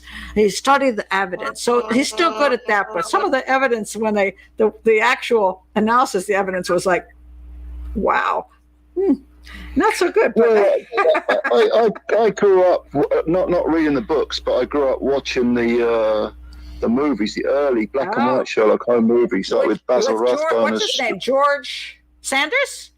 There's George Sanders, there's Basil Rathbone. Basil Rathbone, yes. Yeah. But they're real black and white early ones. They were the best. They were. I mean, the newer. I saw couple of the newer Sherlock Holmes ones. Yeah, it didn't work. Yeah. Yeah. Well, they try to modernise these things when really I wouldn't say they were period pieces because they, to read the book, they still stand up. But right. On the big screen, But still, what I liked about them was they weren't all about the grotesqueness and the violence, like serial killers. Let's show how they killed all these women. It's just the 6 slasher movies and books. Let's see. Betty says, I would love to listen to you in a call sometime. Yeah. Hey, Martin, where are you? I got a hunch it would be also maybe about British comedy like Monty Python and other stuff. Okay, so for me, I'm going to say these are 2 of my favorite films: Monty Python and the Holy Grail, of course, and The Life of Brian. I adore The Life of Brian. I love it when he throws open the shutters and he's standing there naked, and it's like all his worshipers are out there. He's like, oh, crap. There's another Monty Python film that's worth looking at called The Meaning of Life. Oh, The Meaning of Life, yes. Yeah, that's very good. Yeah. It would come in third, for me. It would come in third. But, those 2 films are they're classics. I mean, there's no way around that. They're classics. Let's see. If I'm bound to the bottom now. You're looking. You're looking at Joe Stunner Music. Joe. Benny said he saw videos of me singing. He's thinking of music. He's gone to the wrong channel. I've got my music channel as well. So. Not your voice. Yeah, my voice. I write songs, I did do in the past, a long time ago. But really? Oh yeah, I've got Joe Stunner Music. You've got your art. I've got my music, and I did not know that. Oh my God! There's a whole side to you: boxing and music. Boxing music were my 2 great loves. Yeah. Oh my God, you're like fantastic. I mean, that's well, the Joe Stunner Music thing goes back to that's like 14 years old or something. That channel, 13, 14 years old. Oh no, I gotta go check that out. I had no idea. Be warned, Pat. It's not commercial stuff. I don't know what type of music you like, but this is very avant-garde. So be warned. I like many kinds of music, but the best kind is good stuff. Well, because I can come in any form. I have so many things I like from so many different generations. What it all comes down to is it good, Yeah, well, but to me, I don't know whether you find this with your artwork, but to me, that it's the process of doing it. It's not so much the end product. I mean, I like some of the songs I've written. I don't like some of the others. Some I think are okay. But the thing is, when you're doing it, you're actually going through the process of creating. That's the buzz. Well, the advantage is if you enjoy doing it, you put it on your wall and you don't have to worry about anybody buying it. Damn, I've been in 5 art shows and nobody will buy this thing for $50. It can be depressing. Yeah. But, I think the whole cool thing about anything in life is that if you enjoy what you do, it isn't about the dollar sign that comes with it. And if you've got that advantage, it's a hell of an advantage. I mean, it really is, because I've seen so many people that they have sad lives because what they do just doesn't give them enjoyment, and and a feeling of fulfillment, and just the excitement of being able to achieve something that you never thought you could achieve, even if it's just drawing a picture, because some of these classes, I mean, it's like I had a lady the other day, we were like drawing a flower, and she's like, holy crap, I drew a flower. It's like, until you try, you can do it. And if you enjoy singing, if you enjoy creating, writing music, whatever it is, my God, it's like, that's what makes life, and you can't compare that against anything else. I mean, I just think that, they like you, Joe. Kelly says, I like you. Oh, look at that. What? I just visited Joe's channels. He's singing. Oh, my God. This is boxing and singing. I didn't put the 2 together. That's just so cool. Not together, but yeah. Benny has spilled the beans. Well, it would be weird to have them together, but you never know. You could start something entirely new. Boxing and blues. Boxing blues. Well, you've got a few songs that are about boxers. You know, There you you've got, go. I mean, Dylan's Hurricane song, and a few others. The funny thing is sometimes you can combine things. Like, somebody actually, it was funny today. I'm in my art class today. I'm talking to a woman, and we're just chit chatting. And because I've never met her before in this art class, and we were doing our drawing stuff, and I started talking with her, and she looks at me and she says, "Are you a comedian?" I'm like, "No." She goes, "Well, I used to work for the Comedy Channel for many, many years. You should be a comedian. You should do stand-up." And I'm like, "I'm just chatting with you," and it's kind of funny because people have asked me, "Why don't I do stand-up?" And it's like, well, because I really don't like being humiliated and going off crying. God bless stand-up comedians. I don't know how they do it, because I do have my favorite stand-up comedians, and when they're so funny, and oh my God, they're really great. And then there's like 90% of the other ones that suck, and they try their little hearts out, and it's like cringeworthy, you know what I mean? And like, well, nothing worse than bad comedy, because it does make you cringe, doesn't it? I can see myself standing up there in this crappy little club down the block, and humiliating the living hell out of myself. One of my work colleagues does that. She does gigs all the way, like in the local areas, and they're like these dives, Yeah, I'm like, I don't think I could do this. She goes, "Oh, you should." Because she was a comedy show. And that's a hell of a compliment. You're really funny. You should do it. You'd be a great stand-up comedian. And I'm like, I'd rather do it during my profiling show where I'm not expected to be funny. But if I happen to be, that makes everybody happy. That's okay. But what a weird combo. Crime and comedy. What? But you never know. Sometimes these things go together. So crime, boxing comedy, and blues. I want to see you're combining boxing and you're singing. Like, we can do it at the same time. No, you might have a long wait for that. Yeah. You never know. It could be the next bread falling over channel. You know what I mean? Well, it sounds bizarre, so I suppose if you're bizarre, you pick up followers, I guess. Right. I don't know. And if you do that and it works, you're buying me a ticket to the UK. I'm coming to visit you. Okay, well, if you ever visit the UK, you have a tourist guide set for London. No problem at all. Well, I do want to get back. I do want to get there. I haven't been in London for a long time, and in England I have been there. I have some new friends. My daughter's best friends are living there, and right now, actually, my granddaughter and my daughter and my son-in-law just flew to Ireland. And they're meeting their friends who are living in England, and they're flying over to Ireland. So they're going to do a week in Ireland together. But last spring, my granddaughter did go to London. She spent a lot of time in London and outside in different areas, visiting with her friends. And also, it turned out my daughter has a cousin, Jamaican cousin. Well, now she's English, but from Jamaica originally, also living there. So they had a great time there. And my granddaughter just told me that, get this one, Joe, you like this one. She goes, London's my favorite city. I love the ocean. I'm like, I don't think that's quite right. So they visited, was it Brighton? It's Brighton. Brighton, yeah. Brighton, yeah. So actually they went there, they did visit the sea. But I'm like, she did love London, but I'm like, I don't think they go together. But no, she just turned 9, so give her a break. Okay, she'll learn. Yeah, of course, yeah, sure. No, so, Brighton's nice. Brighton Pier. So I told her that when she gets across the pond, and I had to explain what the pond was, and so she decided she called it a lake. I'm like, no, you can't do that. A bit bigger than that, yeah.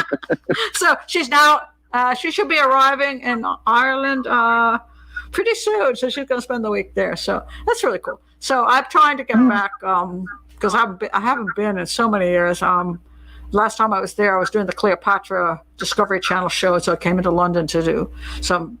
I guess I came there a couple of times to do Cleopatra crap. Oh, and Jack the Ripper. I did Jack the Ripper in London too. So I've seen the documentary on Jack the Ripper. Yeah, I did that. But I've never had a chance. I lived in London for 1 month in Ealing when I was I know Ealing. Yeah, when I was like 23. 20, no, maybe I was 22, somewhere. I lived in Denmark for 6 months, so, I'm going to go, I got to visit Benny one day, right? Hey, Benny. Yeah. I lived in Denmark for 6 months, and then I went to England and lived in Ealing for 1 month. But I don't remember much, because it was, a couple of years ago. I've been to Denmark once. That was to Copenhagen, and it is beautiful. Really, in really the love summer, it. it was really nice, but I left by June, so it really sucked for me. I stayed from January to June. What an idiot! So, okay. I want to come back. I want to go. I mean, I want to be in London in July and in Denmark in July. So that's my big plan. So I might show up in July one of these days. Do it. Anyway, okay, guys. Everybody thought it was going to be a great show, and everybody had a great time. And Joe, you're a fantastic guest, and it's like this was so much fun, and I'm so glad we did it after the last disastrous attempt. If at first you don't succeed, try again. Oh my God. Or failure may be your style, perhaps. I could not believe the microphones just vanished out of the computer. It was craziness. I'm like, I've never seen it happen. I'm like, what the heck? But my son told me that what had happened was the external camera, which is Razor camera, had actually somehow twisted into the microphone thing and sucked the microphones out so that it only would do the Razor microphone. So it's some kind of weird computer malfunction. And so he had to take the camera out. He had to take the camera away, unload, what do you call it? Yeah. And then he had to put the camera back, and then he put the microphones back, and that's what happened. So thank God he came over and fixed it. Well, that sounds very, very technical and very clever and probably beyond me, but yeah. I mean, thank God for him. He saved me, because I was looking through I was on YouTube, I was on Google, I was like going insane because I couldn't find anything that explained what had happened. And he asked me all these questions. Did you do this? Did you do that? I'm like, yes. And then he decided, that maybe the camera had interfered, and he was right. I would never have thought of that. So go figure. But anyway, everybody loves you, Joe. Thank Joe. Thank you so much, everyone in the chat. Thank you very much. Yeah. Rosemary says, I hope to become friends with Benny so I can get invited to meeting Pat. What, we all going to meet in Denmark? we should all meet up together somewhere. And Benny says, Pat, wait, Joe. Pat and Joe, I'm going to take you sailing when you come in a submarine. Do you know what that means? Do you know what that means? Submarine. I know what a submarine is. No. Because there was a Danish guy who killed a woman in a submarine. Oh my God. We're not going to last long when we get there. You're not selling it to us, Benny, right? You're not selling it to us. No, Benny, we're not going in the submarine. We're going to be in a sailboat. That was so funny. Lisa N says, hi, Lisa N. I haven't seen you in a bit, I don't think. Such an entertaining show. Thanks, Joe. You know so much about boxing and crime. Oh, thank you. It's a real cool mixed topic. You know what I mean? I just think that's super fun. Oh, wow. We're legends. Holy crap, Benny. I paid you for that $100. Okay, spend it well. No. I'll give you a pound, mate. I'll give you a pound. So anyway, thank you all for being here, especially Joe. Thank you. This is super fun. This is the best thing that happened in my last 3 weeks. Yeah, I've had such a good time. Thank you so much for having me on, Pat. It's always a pleasure. I never thought I'd be doing a 3-hour show with you when I saw those little clips of you on Dr. Phil and what was the other lady's name? Dr. Phil crap. No. That's the most horrible memory of my life. So no, I won't mention it again. I promise. Hey, I spent all that time flying out to do a show with a man who was disgusting and ripped me off. Yeah. And here I just sit in my house and I talk with you, Joe. I have a great time for 3 hours. Hey, whoever said I was bitter and jealous about not being on Dr. Phil, you're absolutely wrong, because I'm here with Joe and it was great. Well, thank you so much. Thank you so much. And so we'll have to do it again. We'll have to, who knows what we'll come up with. Thank you for being here, Joe. Thank you for everybody for being here. It was super fun.